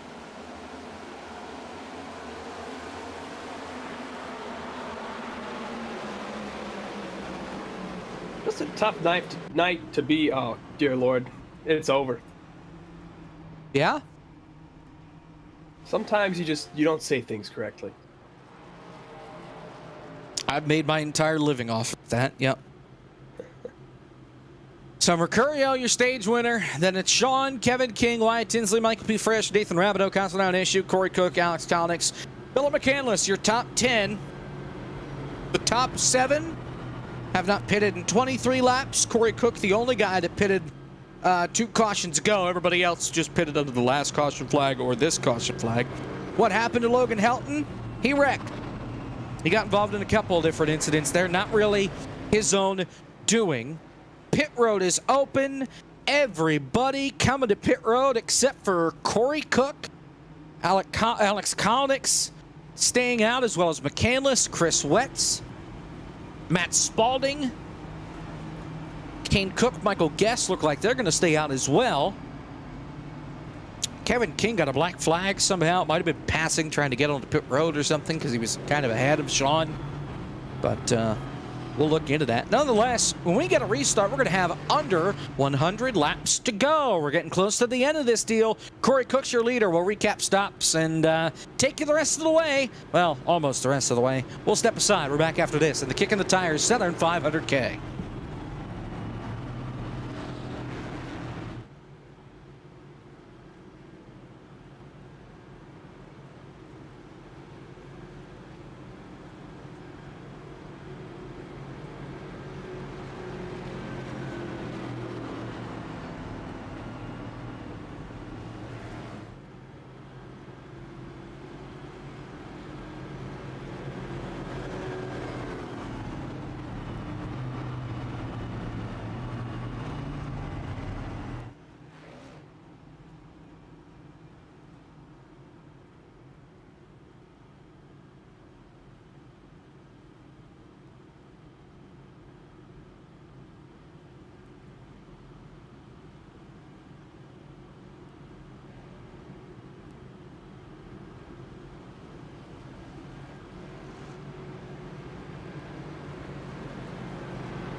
All right, well, Zach Johnson TNT'd us. 100 laps to go here on the restart. You can at least see us on YouTube. Twitch will be back up momentarily. Nonetheless, here we go. 100 laps left, and Chris Wetz didn't go, and they're all going to pile up. Around goes Jonathan Oates. Ponkari piles in. Scotty Smith, Frisch, Nick Miller. Multiple cars with a lot of damage. Lane Tidwell. Caution is out. Chris Wetz falls asleep at the steering wheel and causes a massive accident on the front straightaway. Well, wow. I think our over-under hit the under. Goodness gracious. We'll watch it here. I don't know what was going on with Chris Wetz. He says it wouldn't go into third. He said that's what happened. It wouldn't shift up into third gear, and that's why he couldn't go. Maybe he NR broke a gear. I'm not sure.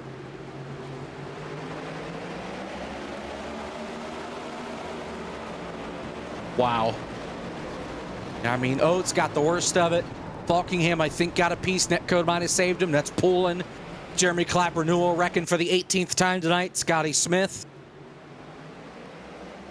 Yeah, so I mean, looking in the end car on this restart, not sure how accurate the telemetry is, but this thing does get stuck in first gear for a mighty long time, which might be the culprit of that. So might want to remap that or something.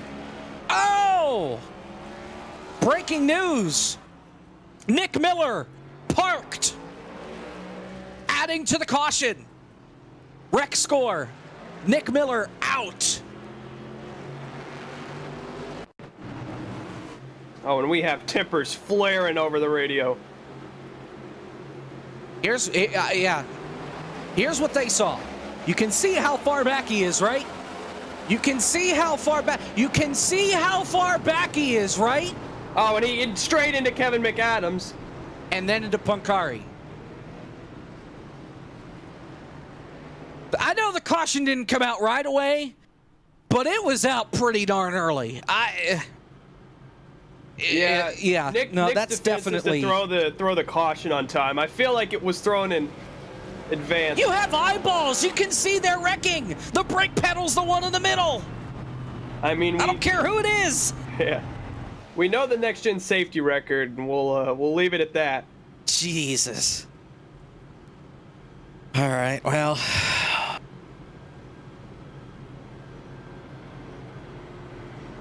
And Nick Miller also changed lanes before the start and says he doesn't know what lane he was supposed to be in. When it rains, it pours. Nick Miller will be seeing you. His night's done. Corey Cook is your race leader. 97 laps to go. Jacob, you ready for the Kicking the Tires Southern 500 24 hour? All right. Nick Miller is digging his own grave right now. Justin Malolo muted him, and I think rightly so. Everything is everybody else's fault except for Nick Miller, it sounds like tonight. And I can understand from that point of view why he would think that I didn't do anything wrong. Why am I getting in trouble for it? But sometimes you just got to take your lumps and move on, and you'll learn with time.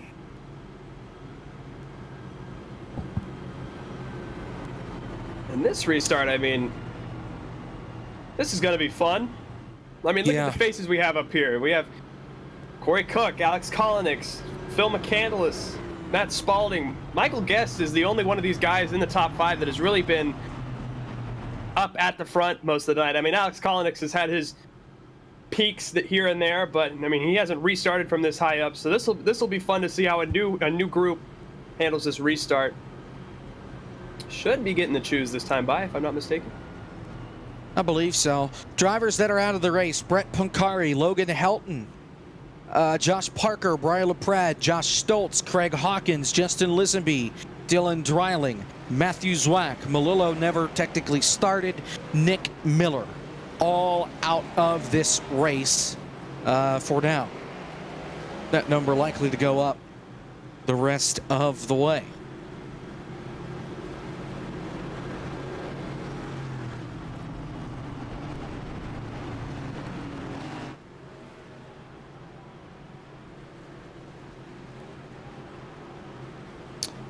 Half a lap to green. Corey Cook out in front. Alex Kolonix on the inside. Nice little rebound for Kolonix. He was involved in a wreck earlier on tonight, but got himself right back up here at the front of the field for this restart.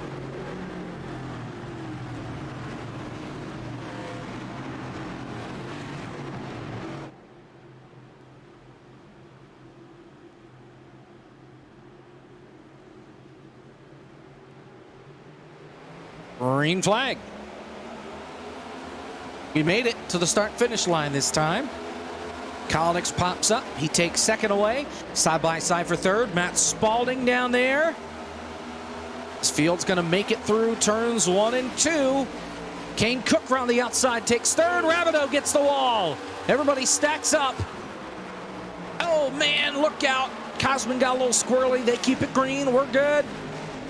Kolonix to the lead off turn 4.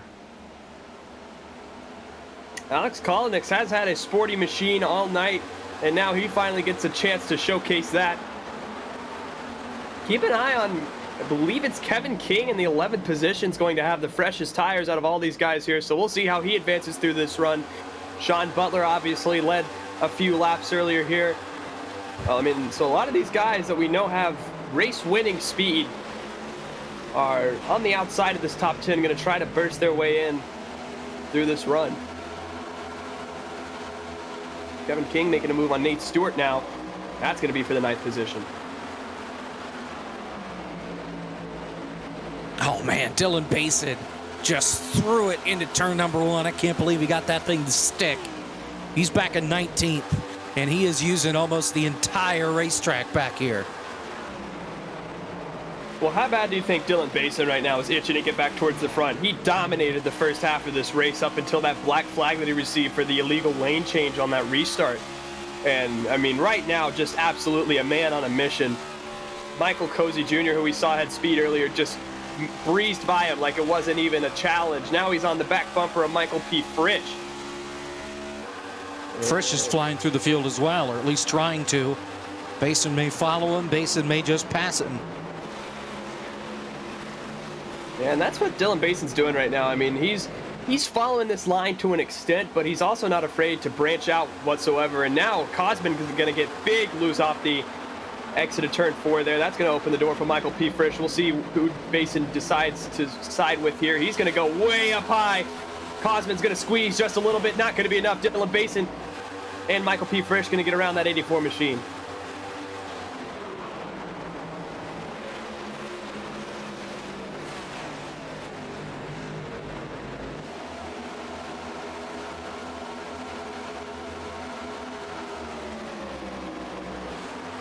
Battle for the lead. Here comes good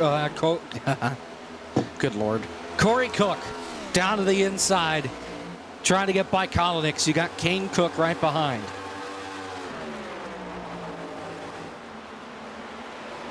Yeah, and I'm really impressed with Corey Cook. You know, wasn't really expecting a run to try to challenge for the lead with Alex Kolonix here, but here we are, looking down to the inside, sending it in just a little bit. We'll see how this runs on exit. Cook sticking right with Kolonix. Gonna lose a little bit there. Might try to regain it by getting back on the throttle sooner. We'll see. Arcing it just a little bit off the corner. Gonna tag the wall just a little bit, but that doesn't matter. Still has just a twinge of momentum. Heading back into 1 and 2. Zach Johnson writes in on Twitter 3 minutes ago, my @Steve Lovender random fantasy racing pick for Darlington is number 1. Things I remember to do during broadcasts. Incredible. Thank you, Zach. Thank you, Jacob. Thank you.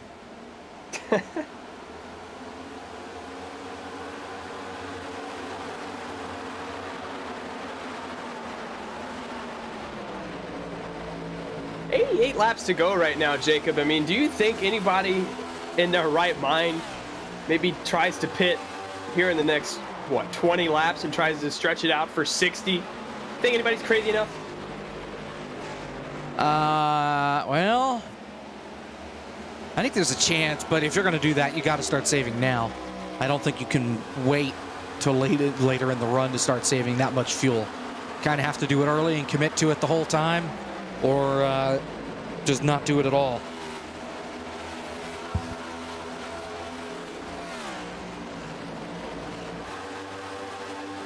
I mean, there's just so many possibilities here with how this fuel run's spread out. I mean, Alex Kolonix and Corey Cook. Well, Corey Cook is about 30 laps into this run. And it's just, he's going to have to pit twice here to make it to the end. The guys, well, okay, so Basin and Frisch, they should be able to make it on one more stop if we stay green. Everybody else, you're pushing it. At least based off of what we've seen so far. Now, I'm willing to bet here we're going to have another caution before this thing's said and done. So it won't really matter as far as fuel strategy, because they'll just come pit, take tires, take fuel, and be done with it. But you never know. There is always a chance that they do make it the rest of the way without a caution, and hell freezes over. So we'll have to wait and see. 83 laps to go this time by. Yeah, I mean, actually something to keep an eye on right now is Corey Cook. is consistently running faster lap times than Alex Kolnick's, right ahead of him. So Corey Cook, you know, putting the pressure on Alex Kolnick's right now.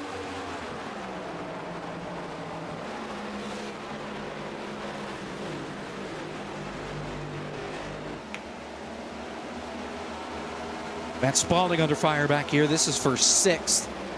Wyatt Tinsley. Kevin King right behind, as well as Michael Guest. Spalding on some of the oldest tires in the field. And he's starting to show them right now, slipping back.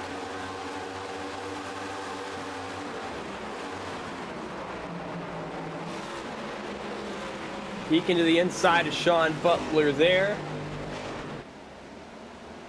Basin going to get by him, and now Basin, for I believe the first time since his penalty, is going to crack the top 10. Believe so, yeah. Who knows? Maybe that's a dark horse pick for a win here with 81 laps to go. Corey Cook bounced it off the fence, lost a little bit of time. To your race leader in Alex Kolnick. Kolnick has not gone to victory lane yet this season. It's come close. Yeah, Hasn't been able to finish the job. That's just so crazy that Alex Kolnick, someone who is consistently here and consistently up front, just hasn't been able to punch his ticket into victory lane so far this year.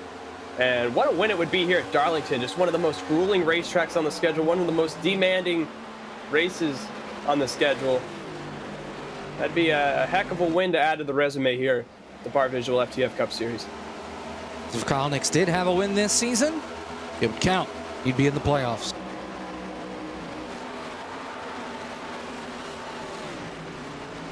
His best finish this season, 9th. Twice. Darlington earlier this year, and Bristol Dirt. The only 2 top 10 finishes he's had all season long.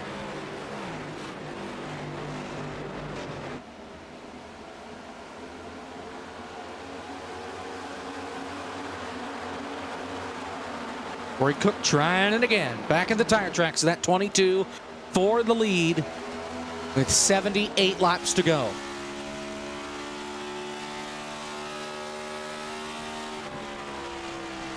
Yeah, right now, I mean, going on lap 40 with these tires, just try whatever you can, but you're racing this surface about as much as you're racing the guy ahead or behind you at this point when you've logged that many laps on these tires.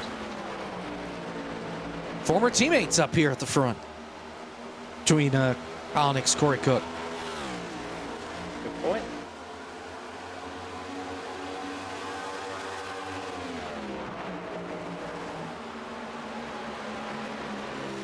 Looks like Kane Cook's actually starting to reel in these two.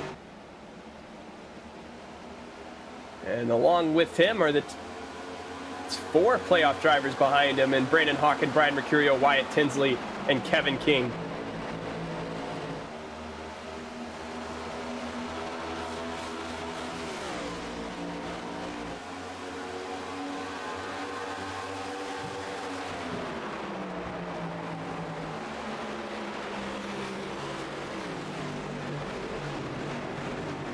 Nice little battle forming back here, as you mentioned, with King, Tinsley, Guest, and more.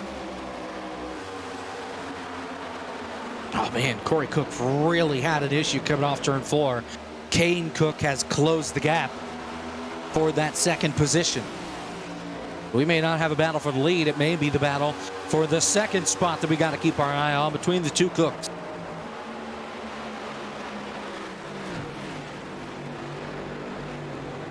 And now Kane Cook peeking to the inside of Corey Cook, and that's where you kind of see that tire discrepancy. It's just a little bit, but it's enough to be noticeable right here. Kane Cook going to fly by, and now that's going to open the door. Brandon Hawken, Brian Mercurio, Wyatt Tinsley, they're actually going to decide to side with Corey Cook, fall in line, but now going to peek to the inside. Brandon Hawken. Open the floodgates. Yeah, he did. Just checked up Corey Cook right there, and Corey Cook's going to pay for that one. Brian Mercurio now to the inside of Brandon Hawkin, fellow playoff driver. Side Oh, by trouble! side. Guess gets put in the wall by Corey Cook. They saved it. A lot of damage, though, for the 74 of Michael Guest, especially on the right front. And that's 60, yeah. Corey Cook, the 161. No meatball flag, but that thing, a lot of damage up by the outside wall, just trying to limp it back around. Yeah, and what a tough break. We saw a fair bit of speed from Corey Cook, and not looking like he's going to have anything to show for it here. Yeah.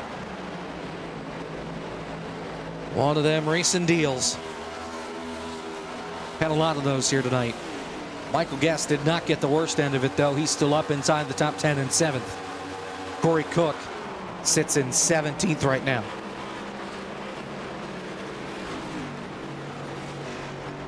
He's still in the fence.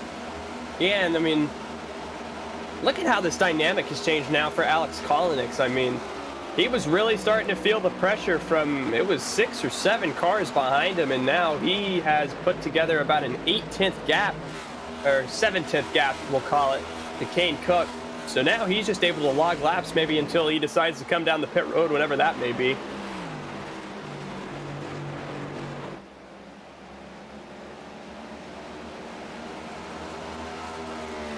If he even decides to pit off strategy back there with the damage he has. He may think it's just not enough. Just stay out and try and make it as long as he can possibly go. Dylan Basin has stalled out in the 10th position. Frisch just went by. Nate Stewart right behind him. Those fresh tires falling off in a big way, and now it's just balanced out with everybody around him.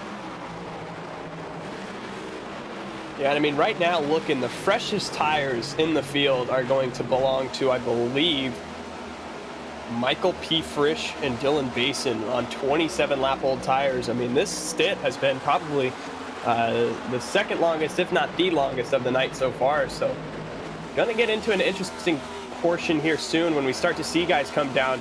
And, you know, that's when you see the mistakes. Oh, man! It's a yellow! Oh!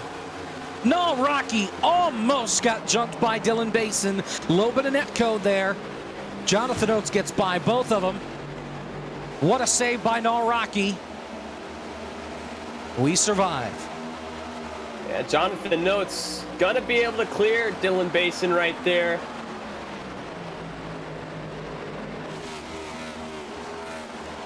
We're gonna be stuck side by side again.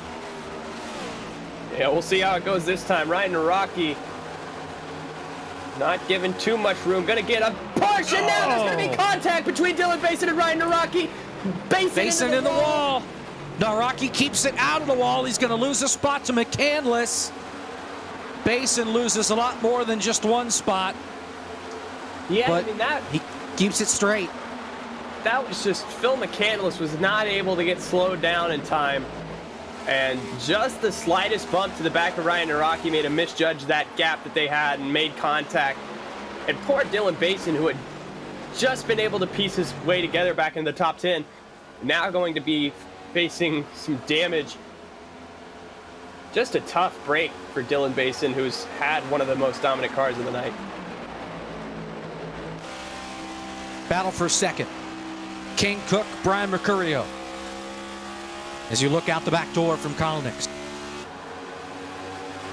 Yeah, and I mean, if you're Brian Mercurio right now, what are you willing to do here with 66 laps to go? I mean, Alex Kolinick, he's just fighting for pride at this point, but if you're Brian Mercurio, you're fighting for your season. You know, you don't know how Kansas is going to go. You don't know how Bristol's going to go. All you know is you're here right now in second position, well, third position, trying to make it second position.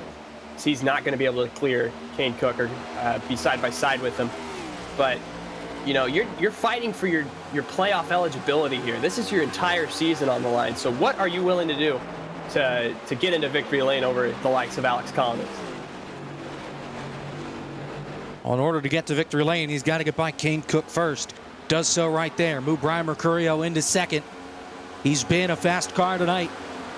He's led laps.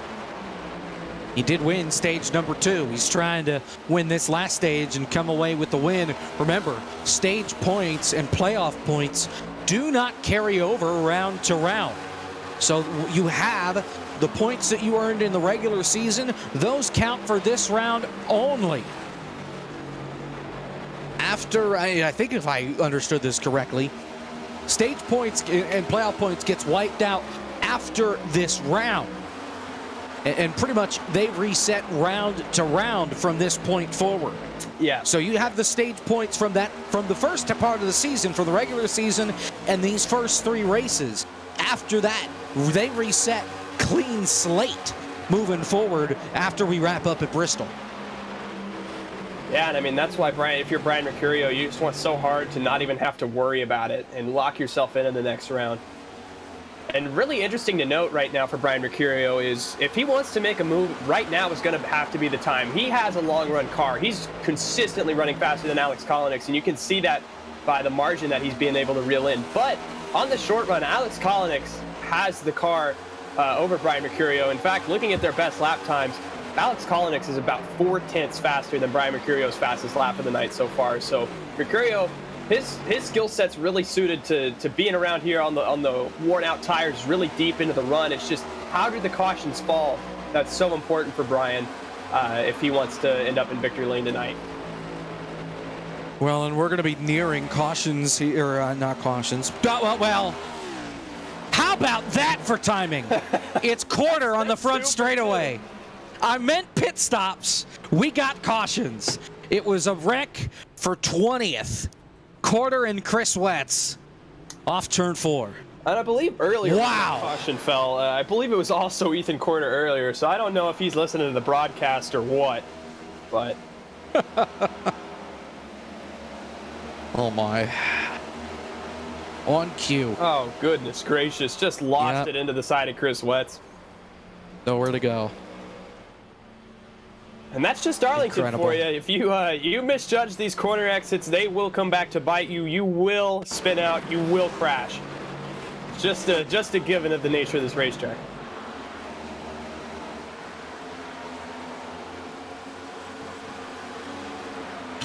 And that'll park the 153 of quarter. Yeah, it feels like he's been involved in about 153 accidents tonight, so... Burn.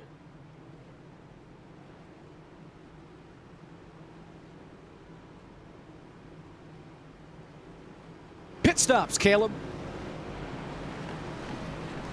Yeah, and we see right now, as I was saying, Brian Mercurio, long run car, as we've seen tonight. Gonna be interesting to see here on this restart. We got to get through pit stops cleanly first, though. Alex Kolinick into his box. Brian Mercurio now. Clean stop so far.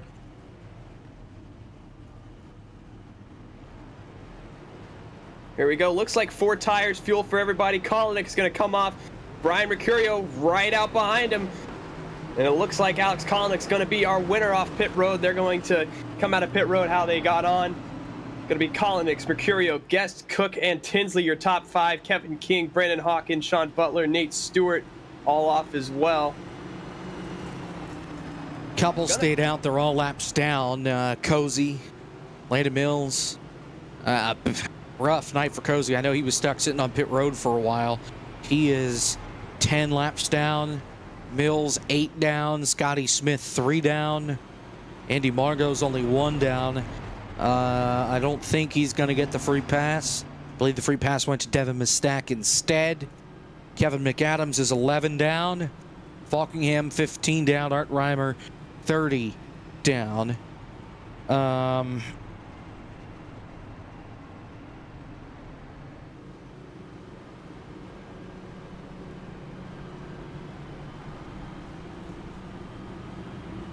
And on and on and on through the rest of the field. Guys out of this race. An updated total. Porter, done.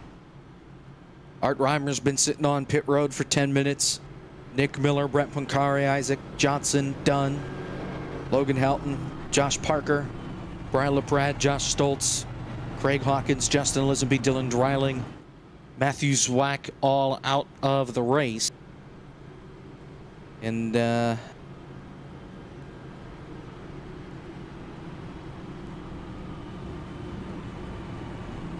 see, I believe we're going to be choosing this time by.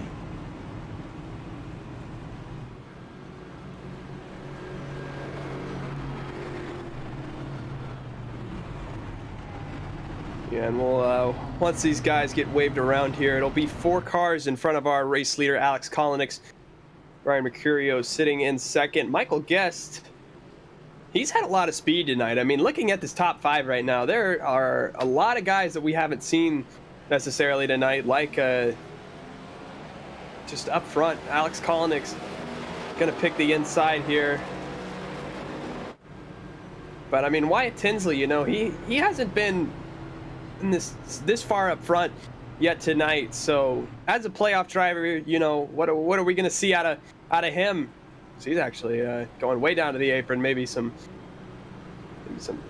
I'm not sure why he's that far down. Thinking fuel shenanigans, but they just pit. So Yeah, I don't know what he's doing, but we're just bored. probably.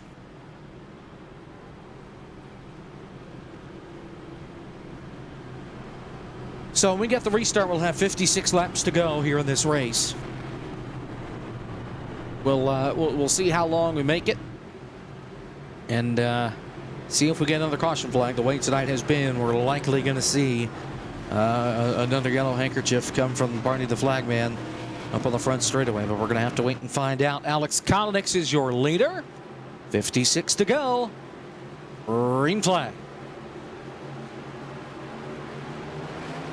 They get into the restart zone. Kolonix, big jump. Got to be able to clear Mercurio, and we'll see how Mercurio handles this.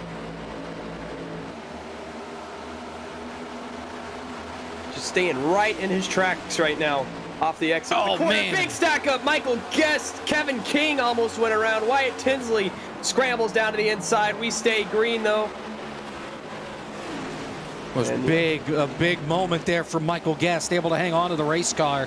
Here they come off turn 4. Here comes Tinsley, looking to the inside of Kane Cook. That's for the 3rd spot. Tinsley will dive it down in there. He will take it. The race is on now for the race lead. Mercurio trying to win his way into the next round. Wyatt Tinsley trying to catch him. Alex Kolonix trying to play spoiler. And what a win tonight it would be for Alex Kolonix. But it's not going to be easy. I mean, you have Brian Mercurio, Wyatt Tinsley, 2 playoff drivers right behind you. Kane Cook, who's had speed. Michael Guest, who's as well had speed. I mean, Kevin King, Sean Butler, these guys have all been up front. Brandon Hawkins has speed week in, week out. I mean, there are just so many guys in this top 10 that have race-winning speed right now that we've seen showcased so far tonight. It's just how do you play the cards? How do they fall with 54 laps to go? That remains to be seen. Wyatt Tinsley blinking in and out a little bit, thinks he's got it sorted out. At least for the time being. Still sits in that 3rd spot. He's running faster than Mercurio and Kolonix, about a 10th a lap. He is closing in, at least on that 41 for the 2nd position.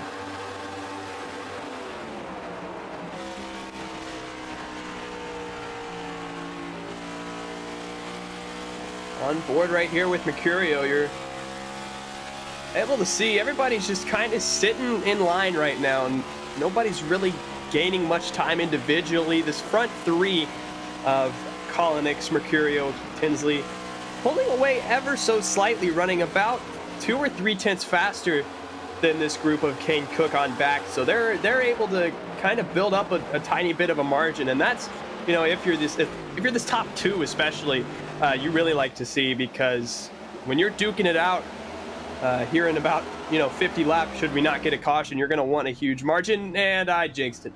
They are wrecking for dead last. Art Reimer and Jeremy Clapper Newell are 50 laps down each. They're in 30th place. They're on the opposite end of the racetrack. Why? Get them out of here. Why? Oh. Tell me we have beef for 30th, please.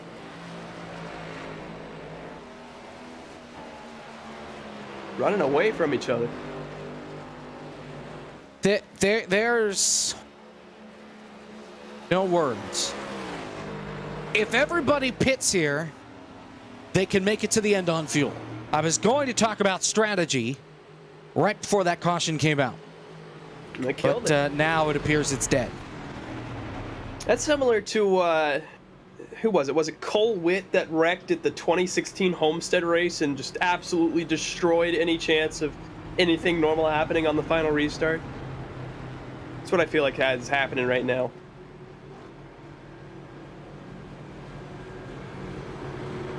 All right, well, here we go. Pit stops, pit road, busy place.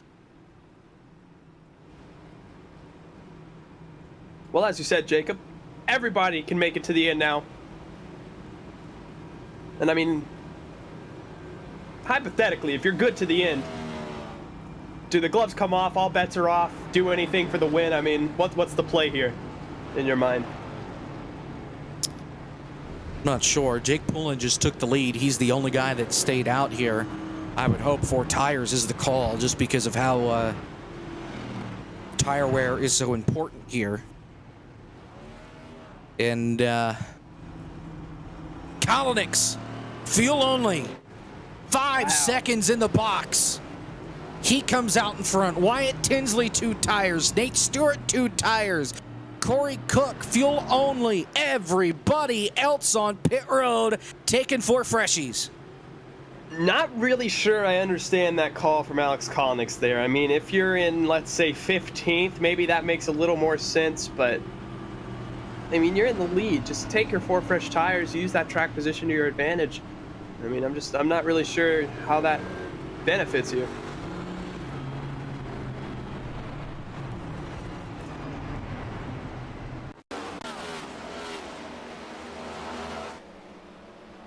I believe this is the replay here. Yeah. Goodness gracious.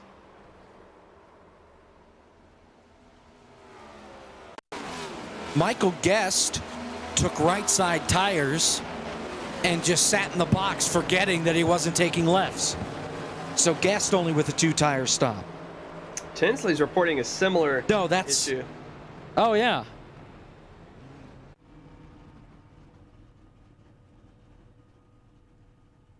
Well, no, okay, so Tinsley makes sense because he got out in 10 seconds. But, oh my. Jake Poulin is currently your race leader. Well, he was. What the hell? Yeah, I believe the leader now is going to be Kalanick.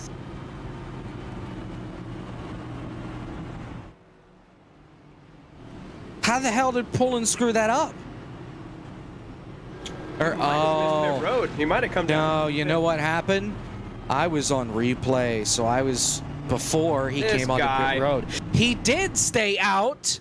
Now he did not. He pitted. Kalanick's your leader.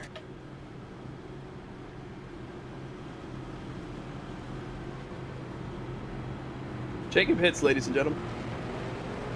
Emmy nominated. Don't you forget it. 2 times. Everybody else quit. Juice cone. I wish I could quit right about now. Yep, juice cone time. Wyatt Tinsley choosing the top for the restart.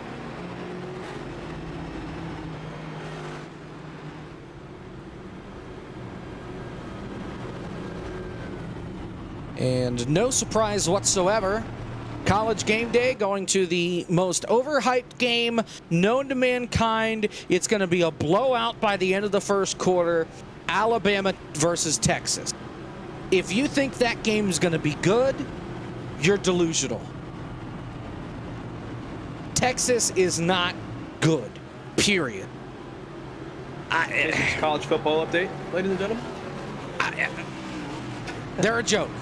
They have not been back since the days of Vince Young. And I will argue that to the grave. Kalanick and Tinsley on the front row, 46 laps to go. Green flag.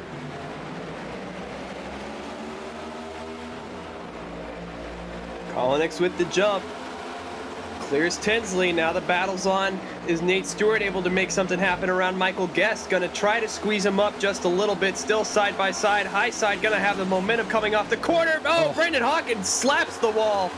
And that's going to stack everybody up. Everybody scatters.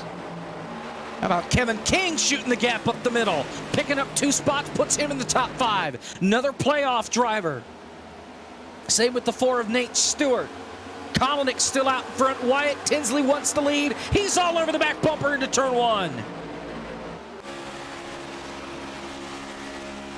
On board with Kalanick here. Wyatt Tinsley.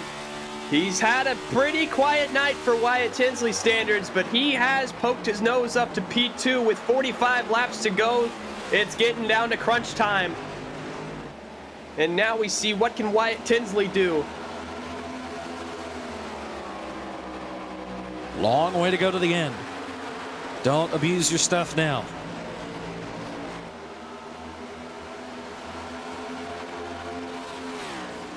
Yeah, I mean, who knows? Maybe that's the play. Everybody's good to the end. Just who can take the most care of their stuff at a track as grueling as Darlington?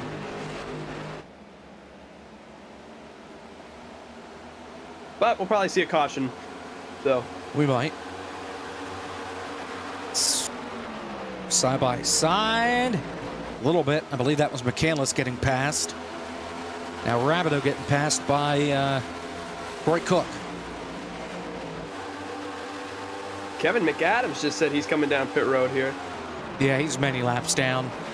Oh, Butler puts it underneath Mercurio and has no speed on exit.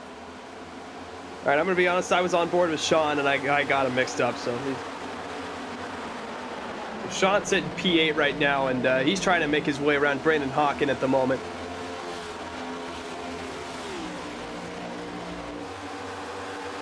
And poor Sean, I feel like after that one restart where Mercurio got past him, he hasn't really been able to poke his nose back up at the very front of the pack.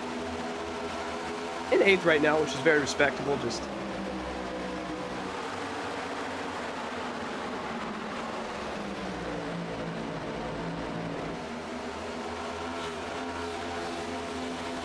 everybody right now just trying to make it to the end. I feel like In one piece. I think that's the key part right now. Yeah, I mean, for Darlington, this feels oddly reminiscent of like a plate race in the middle of stage 2 when everybody's just trying to keep their stuff clean and just log laps off to the end.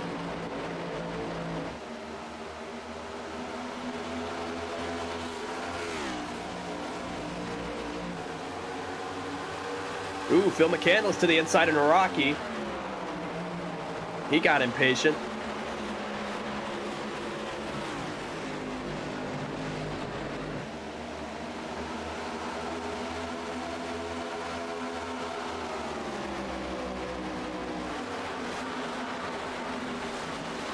Yep, Frisch goes by. Here comes Rabideau.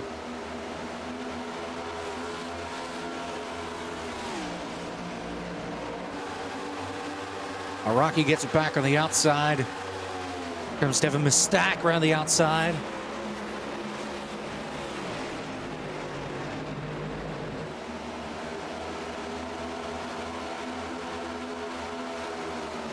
Meanwhile, Hawken, Mercurio side by side. That's 6th. Hawken takes the spot. And a great rebound so far by Brandon Hawken after slapping the wall in the restart.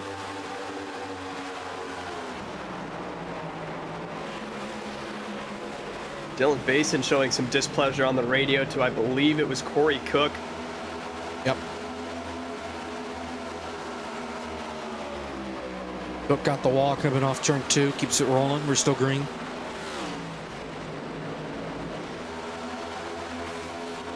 Yeah, 37 laps to go. Laps at this point flying off the board. How do you feel if you're one of these drivers up in the top 5? I mean, I feel like the intensity's starting to slowly boil. And if this does happen to go green all the way, if you want to make a move, you're going to have to start kind of thinking about doing that. in the next 10 laps or so because the track is hard to pass as Darlington. Go times just slowly but surely coming upon us here. Sean Butler going to dip out to the inside of Brian Mercurio. And the big question is, who has saved their tires the most? Remember, Kolnick's on no tires, Tinsley on 2, Guest on 2, Stewart on 2, Kevin King, the first car on 4 tires. Yeah, and I think Kevin King right now is playing it super smart. He's running about 2 tenths off of what Nate Stewart's trying to run. Zach Johnson getting scared about nothing in our ear. Was he? Jacob Hitz conversations with himself. Kolnick's just wrecked it. Oh no! Guest gets a piece of it. Wyatt Tinsley. Wyatt Tinsley furious over the radio. That was a... The caution is out. And that... Wow. Huge implications championship-wise for Wyatt Tinsley. Wow. Alex Kolnick's and Wyatt Tinsley right now are... this is Clint Boyer, Michael Waltrip levels.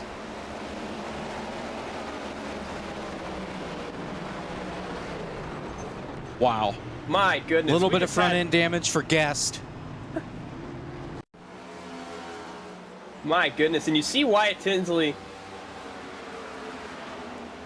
just nowhere to go for Wyatt. Alex just... maybe that's the no tires call coming to bite him a little bit. Maybe. Pit road is open. And everybody's back on pit road. Yeah, nobody stayed out. Let's see if we get any strategies here. Port and fuel for Nate Stewart, Butler, Hawken. Everybody taking 4. Michael Guest wins the race off pit road. Then it's Stewart, King, Mercurio, Hawken, your top 5.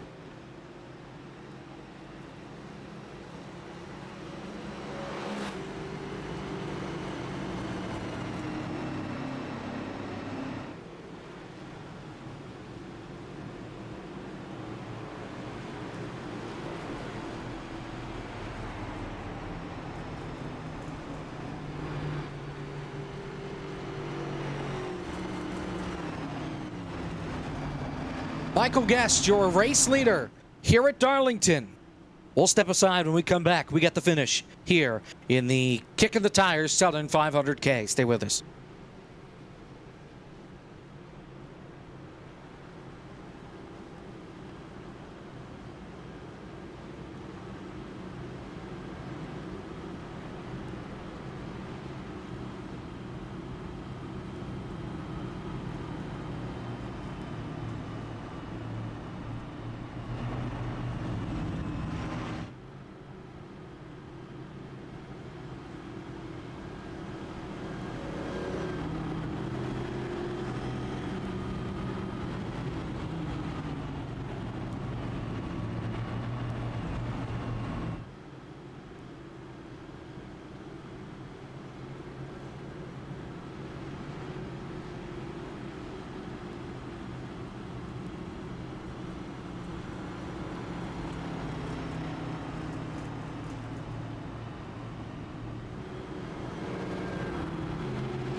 Back here from Darlington, 30 to go on the restart. Kevin King is not on the front row. It's Michael Guest and Nate Stewart. Green flag.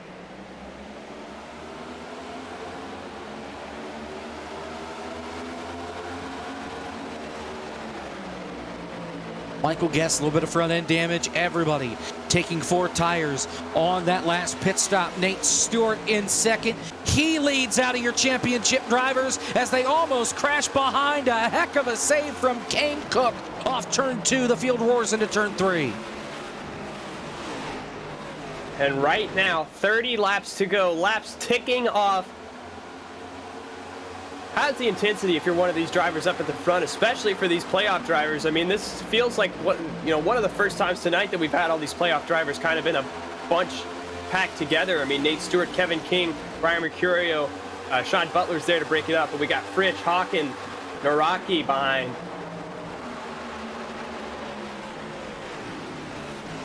Nate Stewart has not won a race this season.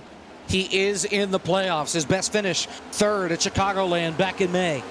Trying to break that today and trying to go to victory lane for the first time this season. He's got to get by Michael Guest, though, who has gone to victory lane this season 2 times, Dover and Charlotte earlier this year. And you can see how restless Nate Stewart is in that apex action Chevy. Right now, just trying to feel out anywhere he can go. He's trying to peek to the inside. Once again, looking here in turns 1 and 2. Getting back on the throttle, he feathers it just a little bit, and that's going to allow Michael Guest to gap him again going down the backstretch. But these two are absolutely flying right now compared to the field behind him and Kevin King and Brian Mercurio. Got to wonder if maybe Nate Stewart pushing a little too much and Guest just backing it off, saving those tires for a little bit later in the run. Again, we've got 26 laps to go this time by, so the bets are off as far as trying to manage your tires toward the end of the run. That might be in the mind of the eNASCAR Coca-Cola iRacing Series driver out in front, Nate Stewart. He just sees the win right in front of him. He's going to go for it, looking into turn number 3, peeking to the inside. Can he get to the corner panel? No, he cannot. He's stuck in second. Drove it so hard through the middle here, and if I'm Nate Stewart, I'm being so careful not to overdrive my stuff. He is going to be able to peek to the inside, though, side by side, going into turn number 1. Michael Guest going to ease off the throttle, give it to Nate Stewart. You don't want to use up your stuff right now. You want to have it in about 24 laps. But Nate Stewart now to the point. And what a move to get around Michael Guest. And now Nate Stewart has about a 4-second lead over Michael Guest. A 4-second lead? 0.4 second lead. There you go.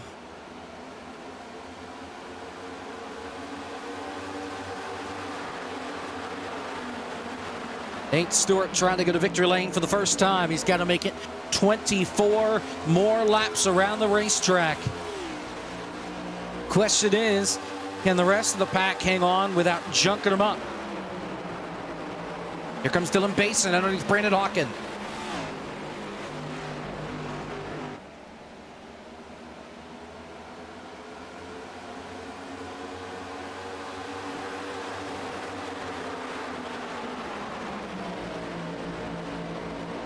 Yeah, Nate Stewart right now is not concerned about saving his tires. I mean, he's just laying hot laps.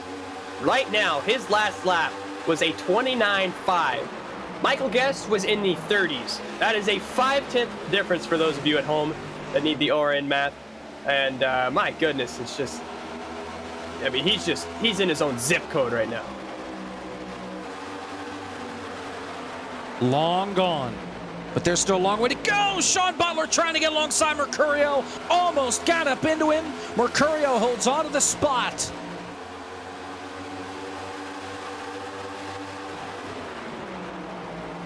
And that might even maybe open the door for Michael Fritsch, who's now into the picture behind Sean Butler.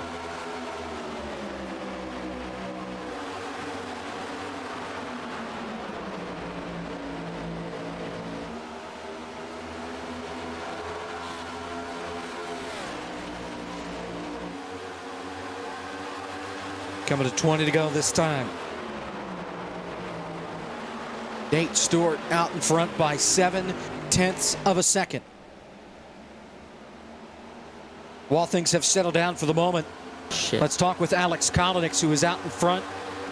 It was your leader before that last caution flag. Alex, what happened? Well, needless to say, I found a grip strip at the bottom of 3 and 4, right on that black line, and trying to ride it as hard as I could. Nicked the left front on the apron out of turn 4, and it got loose on me. But, man, Wyatt, he kind of needs to shut his mouth. You know, I get that he was mad, but he's talking a little bit much for a guy in the playoffs. Is that going to be prolonged to the rest of the round if it comes down to it when we're at Kansas next week and Bristol in 2 weeks? Well, that's up to him. If he wants to keep saying that I wreck him every week, go ahead. You know, call me the worst driver in the world all he wants. But I'm not in the playoffs, so I don't care. There you have it. Tough night for Alex Kolinix. Thanks for your time, Alex. Thank you.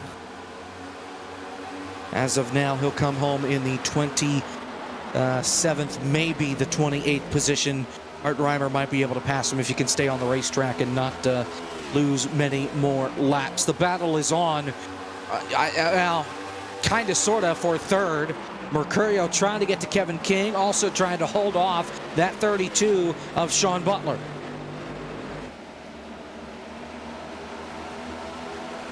Yeah, and everything's starting to even out just a little bit more. Last time, Nate Stewart ran a 30-0, and Kevin King, Michael Guest, the likes were in the 30.1s range, excuse me. So everything's starting to slowly equalize out. We'll really see if Nate Stewart did use up his stuff trying to get around Michael Guest earlier and piecing out from this main group.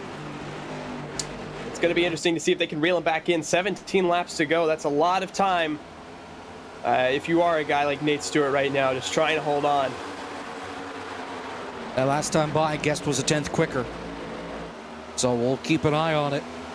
At that rate, if that's what it comes down to, Nate Stewart is going to have to do a lot of blocking for a long, long time, about 6 or 7 laps.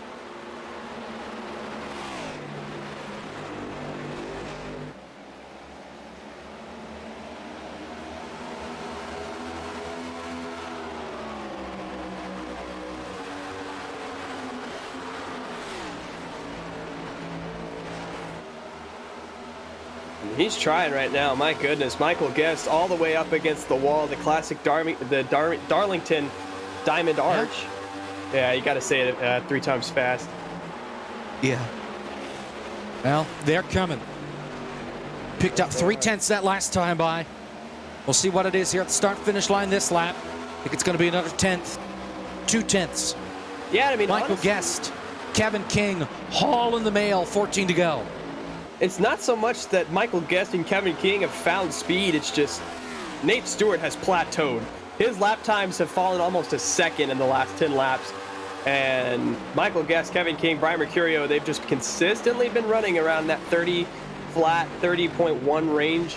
And you can see it here. They are absolutely reeling him in. 14 laps to go. I'm not confident in Nate Stewart to be able to hold off this hard-charging pack. 0.4 that last time by. They're going to get him here next time by. Maybe even Nate sooner. Nate Stewart definitely in trouble.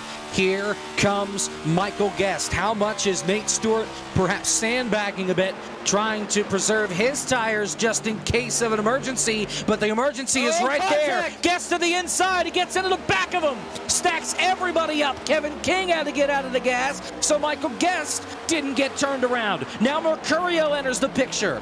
4 cars fighting for the win. We know what Nate Stewart has here as far as playoffs at stake, trying to come away with the win and lock himself in. Here comes Guest to the inside. He'll go for the lead. Here comes King. He'll go for second in turn number 3. New leader, Michael Guest. Nate Stewart going to drop back. And if you're one of these playoff drivers, you have to be so careful right now, because your great run that you've worked for 200 laps for at this point can end in the blink of an eye. Kevin King, Brian Mercurio just gotta bide their time. 11 laps to go. Sitting right now in second and third, there's a big difference between that and, say, 26 where you end up if you might wreck here. And Nate Stork going to continue to drop spots. Caution's out. Back straightaway. Corey Cook in trouble. Cook and Chris Wetz. 18th and 19th. Last cars on the lead lap. Just about. Well, here's the replay. Oh my goodness, Chris Wetz. Corey Cook going to park it here. And, wow. Chris Wetz, playoff driver. Nowhere to go. Yeah, I misjudged that replay from the other angle. Looks like Corey Cook just lost it.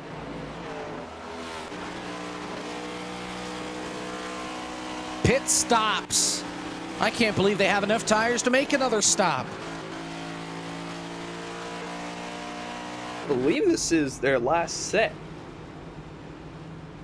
They started with 9 sets, 8 in the pits. So, I don't know. I think some of them are okay. Like, Guest should have 2-3 more sets left. He's only pitted. This is his 6th time on pit road.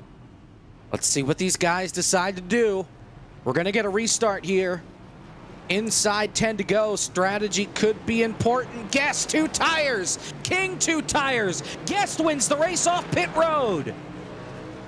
First car off on 4 tires is Sean Butler in 7th. Nate Stewart takes 4 as well.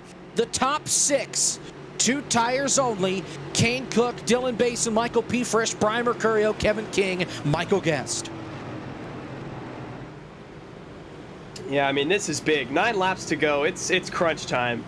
I mean, we're in all likelihood gonna see another yellow here. It's just these guys on 2 tires, just an absolute ballsy call.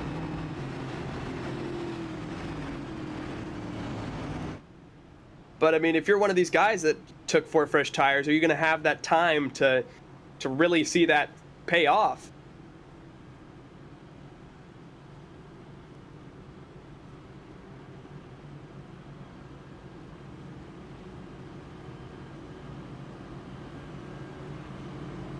So we'll get a restart with 6 laps to go. Do have 3 overtimes if we need them.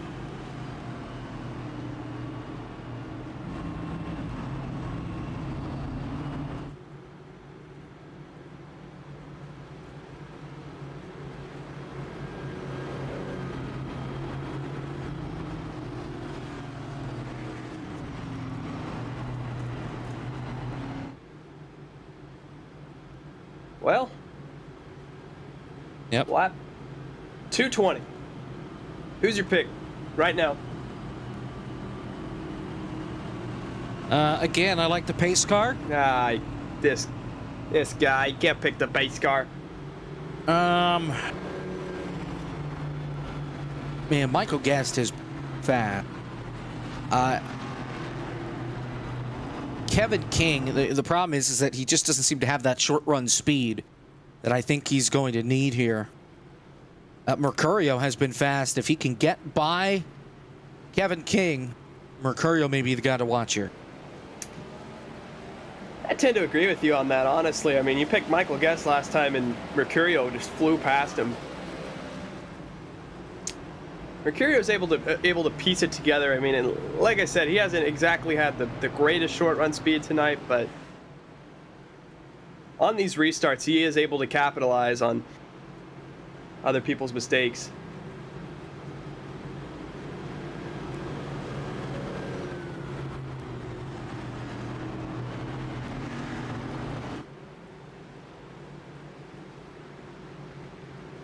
Philip McCandless thinks somebody hit the choose cone. I was about to say, we have Trying to rat somebody out. snitches in voice chat.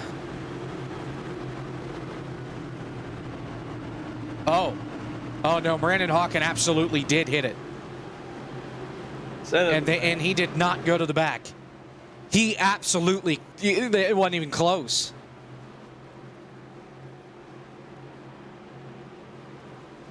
He hit the first dash too, but all right. We'll see what happens with that. Restart. 6 to go. Michael Guest, Kevin King on the front row. Green flag. Who's going to win the Kick in the Tires Southern 500K? A great launch for Michael Guest. That could open up the door for the 41 of Brian Mercurio to take that second spot. Let's see how that 29 holds. Up on the outside. Frisch with a good run. Mercurio slides into third, and Frisch makes contact with Basin, leaning on each other further behind. They keep it green. Lots of contact back deeper in the field. Coming around, 5 laps to go. Michael Guest right now able to hold the lead over Kevin King. But these guys hard charging here soon, not trying to save anything anymore at this point, you think? Yeah, it's all go time now, even if we get an overtime attempt.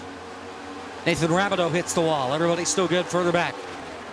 Brian Mercurio trying to set up Kevin King, not willing to pull out a line. Frisch is right behind, ready to pounce. So is Dylan Basin.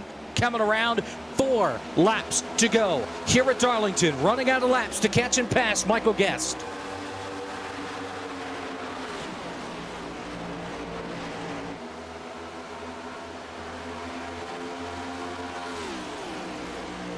Here they come off turn number 2. Coming to 3 laps to go. Michael Guest remains out in front. The gap has not budged between first and second.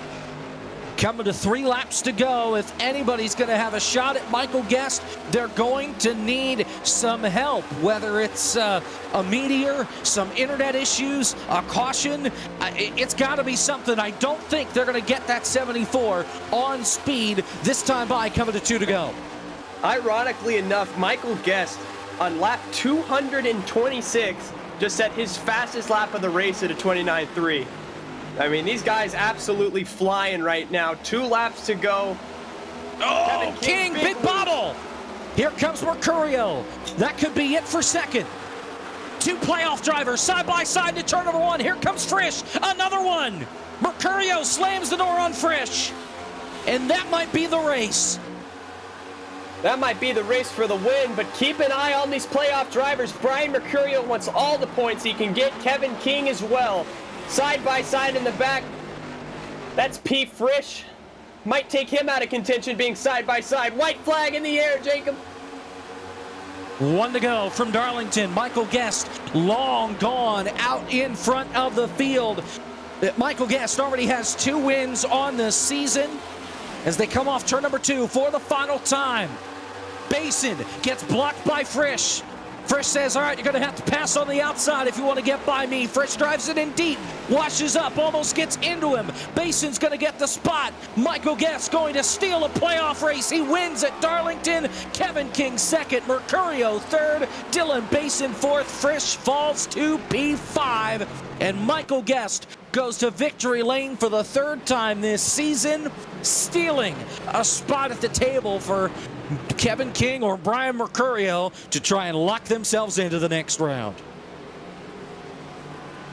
Yeah, but even so, Kevin King, Brian Mercurio, great runs tonight to piece together something, and great momentum to carry on into Kansas and Bristol.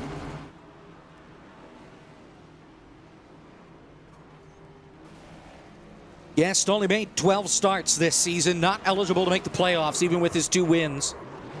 He has led laps everywhere except for Rockingham, Las Vegas, and Richmond. He finished second at Las Vegas, by the way, and still didn't lead a lap. That's how good he has been this season in FTF. And if he's able to make enough starts next year, watch out.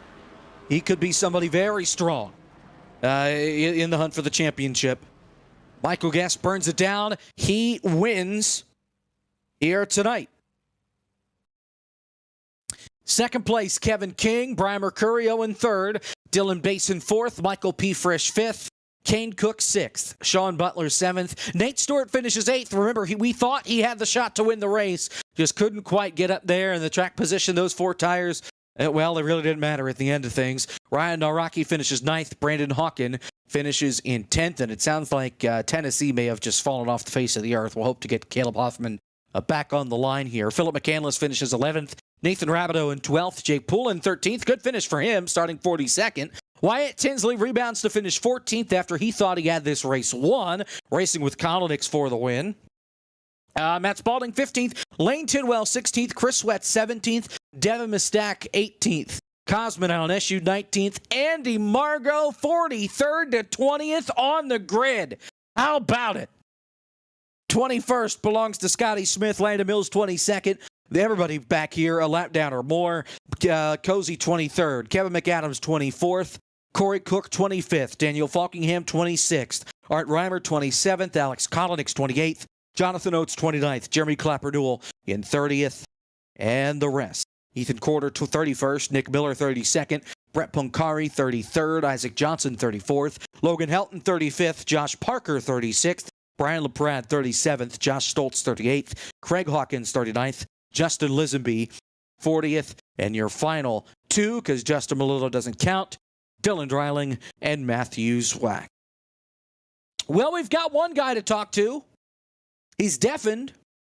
Let's hope he undeafens here in the near future. It's our race winner, Michael Guest. There he is. Michael, domination tonight, a really strong car, able to steal a spot for the guys in the playoffs trying to move on. How about it? Yeah, I wish I was in the playoffs myself. Yeah, it was a fun race. I really like Darlington right now and how iRacing's got it. There's a lot of tire wear and makes the long runs really fun. It either dies loose or dies tight, and just got to manage your tires through it. And luckily, I seem to be the best at that tonight. But all those short runs were really scaring me because I definitely didn't have like the short run pace to some of those guys. So glad we got some green runs and I was able to get myself back to the front. Were you worried about King and Mercurio behind you there in those last couple of laps if they were able to get to you? Yeah, for sure. I know they're both in the playoffs, so I don't know if they'd do something to get the win, but I just tried to keep my distance. I saw them racing in the last couple of laps. That definitely helped me a lot. But yeah, like I said, I mean, we were all on two tires at the end there, and I was very unsure about my short run pace. I hadn't had to push it hard like that all day. And the car's in the track a little bit, so it just makes it that much tougher to run fast on the short run without killing your tires. So glad I was able to do that. But I really respect Kevin and Brian and those guys that I'm racing tonight. There's a lot of competition in here, and I really enjoy racing those guys every week.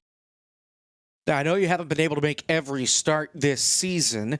Kansas and Bristol coming up these next 2 weekends. We're going to see at any of those, and if so, what are your thoughts going into them?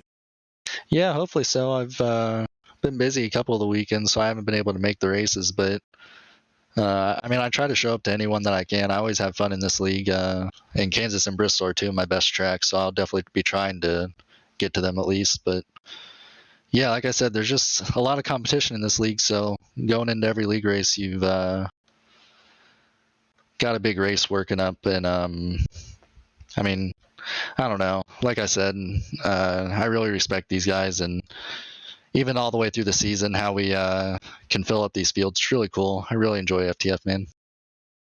Well, congratulations on the win tonight. You put on a heck of a show, and hopefully we'll see you next week from Kansas. Appreciate it. That's Michael Guest, your race winner tonight from Darlington. Let's talk with second place finisher Brian Mercurio. No, let's talk with Kevin King. I can't read scoring tonight. Kevin King actually finished second, not Mercurio. He finished third. Kevin, a really strong run tonight. Definitely got to help as far as playoffs are concerned. Yeah, I mean, I knew Mikey was going to be fast. He's kind of fast everywhere he goes. And the fact that he could just maintain so quickly and then just flip the switch and he was just faster than everybody was... I think I knew at that point it was, unless something happened to him, it was going to be best case scenario, second place if all things worked out. But yeah, as all things, long race, but definitely good for the playoff stuff. Was there a way that you could have had a shot to go to victory lane if it wasn't on the short run? Would it have been on the long run there toward the end? Or a fuel strategy would have been a factor and we had no cautions in those last 60, 70 laps? What do you think? I think if he would have pit and hit the pit barrels or ran out of fuel or dropped out or anything like that, that's really the only shot I had. Maybe a short run, but he was so stout on the short run too. He was going to be tough to beat no matter what. So, for me, I kind of saw that early on and I was just at the point to where I just tried to maintain the best I could and salvage what I could. And yeah, he's nuts. I mean, I think a lot of people know he's good, but I don't think they realize how good he is because it looked like he was playing with us, honestly, the entire race. He was so quick. A good run, a good points night, all things considered, helping to build that insurance going into Kansas next week. Any worries going through the rest of the round? You're already up inside the top 5 coming into tonight. A second place finish, more likely the most points out of anybody except for maybe Mercurio, who won stage 2. Any concern going into these last 2 races of this first round? The only concern would be caught up in one of the 50 wrecks they have every week, but no, I mean, I feel like my pace is good. I run to close to the front. I think as long as I don't stuff it in the pit barrels again, like I did with tires, like I did at last year at the road course or something weird. No, I feel pretty good. I think I just need to kind of maintain where everyone else is at and stay out of the trouble. And I think I have a good shot to hopefully this time get to the Final Four and win the thing. But yeah, I'm just happy. We're just really good guys in this league for the most part. And to be able to run against them is fun. And to try to run, paces against, Guest and Mercurio and even Kane Cook out of nowhere was super fast. So be able to run those paces and be able to compete is super, super cool. So just try to keep at it and stay out of the crap. Well, congratulations on the top 3 tonight, the second place, and we'll see you next week from Kansas. Best of luck. Thanks, sir. Appreciate it. That's Kevin King, your second place finisher tonight from Darlington. And how he actually finished in third. Brian Mercurio, a really strong car, won stage 2. You thought maybe you could have been the guy to come away with the win at the end of this deal. Did you have a shot for King and Guest there at the end? Probably not. Later in the race there was a chance. Probably I should have been in Guest position. Just wasn't really focusing and chose the wrong lane. And instead of being a second car up top, I was third car on the bottom. And then Guest and Kevin were the 2 guys on the outside, and they end up being the 2 guys that were ahead of me. So a little bit of a mistake there. Stage win's cool. Some might say it's a good points day, especially when I'm, a lot of points over the cut. So that's cool. I mean, on the long runs, Guest is just in a different zip code. He's just so good at saving tires, and especially at a track like Darlington here where tire wear is accelerated. He's just the kind of guy that really shines. So if anybody deserved the win, it was definitely him. Fun racing Kevin too. Thought I could get a second there, but it's really hard to make a pass, especially going to turn 1. So just had to settle for third. Good finish. Wish I could have won, but third ain't that bad. Well, and you talked about the amount of points that you have over the cut line. You already P1 coming into tonight. The stage win, the third place finish, certainly going to add to that insurance. Any worries at all going into Kansas and Bristol these next 2 weeks? No, I don't really think so. Kansas was pretty much the site of the end of any championship hope I had last year. We had a huge wreck that took me out, and I ended up missing the Roval. I went to the real race, so lost a ton of points there, and I was just never able to recover enough and make it to the Final Four. So hopefully Kansas will go a little bit better this year. I think I should have won Bristol last year. I remember Dylan Alt beating me there, and I was a little upsetty spaghetti about that. But yeah, with my point buffer, I think as long as I finish the next 2 races, I should be fine. So not that worried. Well, congratulations on the top 3 tonight, and we'll see you from Kansas. Best of luck next week. All right. Appreciate you boys broadcasting, FTF for putting the race on. All the partners I've gotten to work with this year throughout the eNASCAR Coca-Cola iRacing series. And yeah, have a good night, guys. Thanks, Brian. That's Brian Mercurio, your third place finisher tonight from Darlington. Well, unfortunately, the Tennessee Storms got the best of Caleb Hoffman and zapped him off the face of the earth, at least knocked his computer out for the rest of the broadcast. So that's it for us here from Darlington. For Zach Johnson, our producer, for Caleb Hoffman, alongside me, I'm Jacob Pitts. Hey, thank you so much for being here. It's been a lot of fun tonight. A long race from Darlington, but we made it work. And it's Michael Guest, your winner of the Kicking the Tires Southern 500K. We will see you next week from Kansas, same time, same place. Till then, SimCar, Thursday, 8:30. That's our next broadcast here on FTF.gg. Michael Guest, your winner. See you next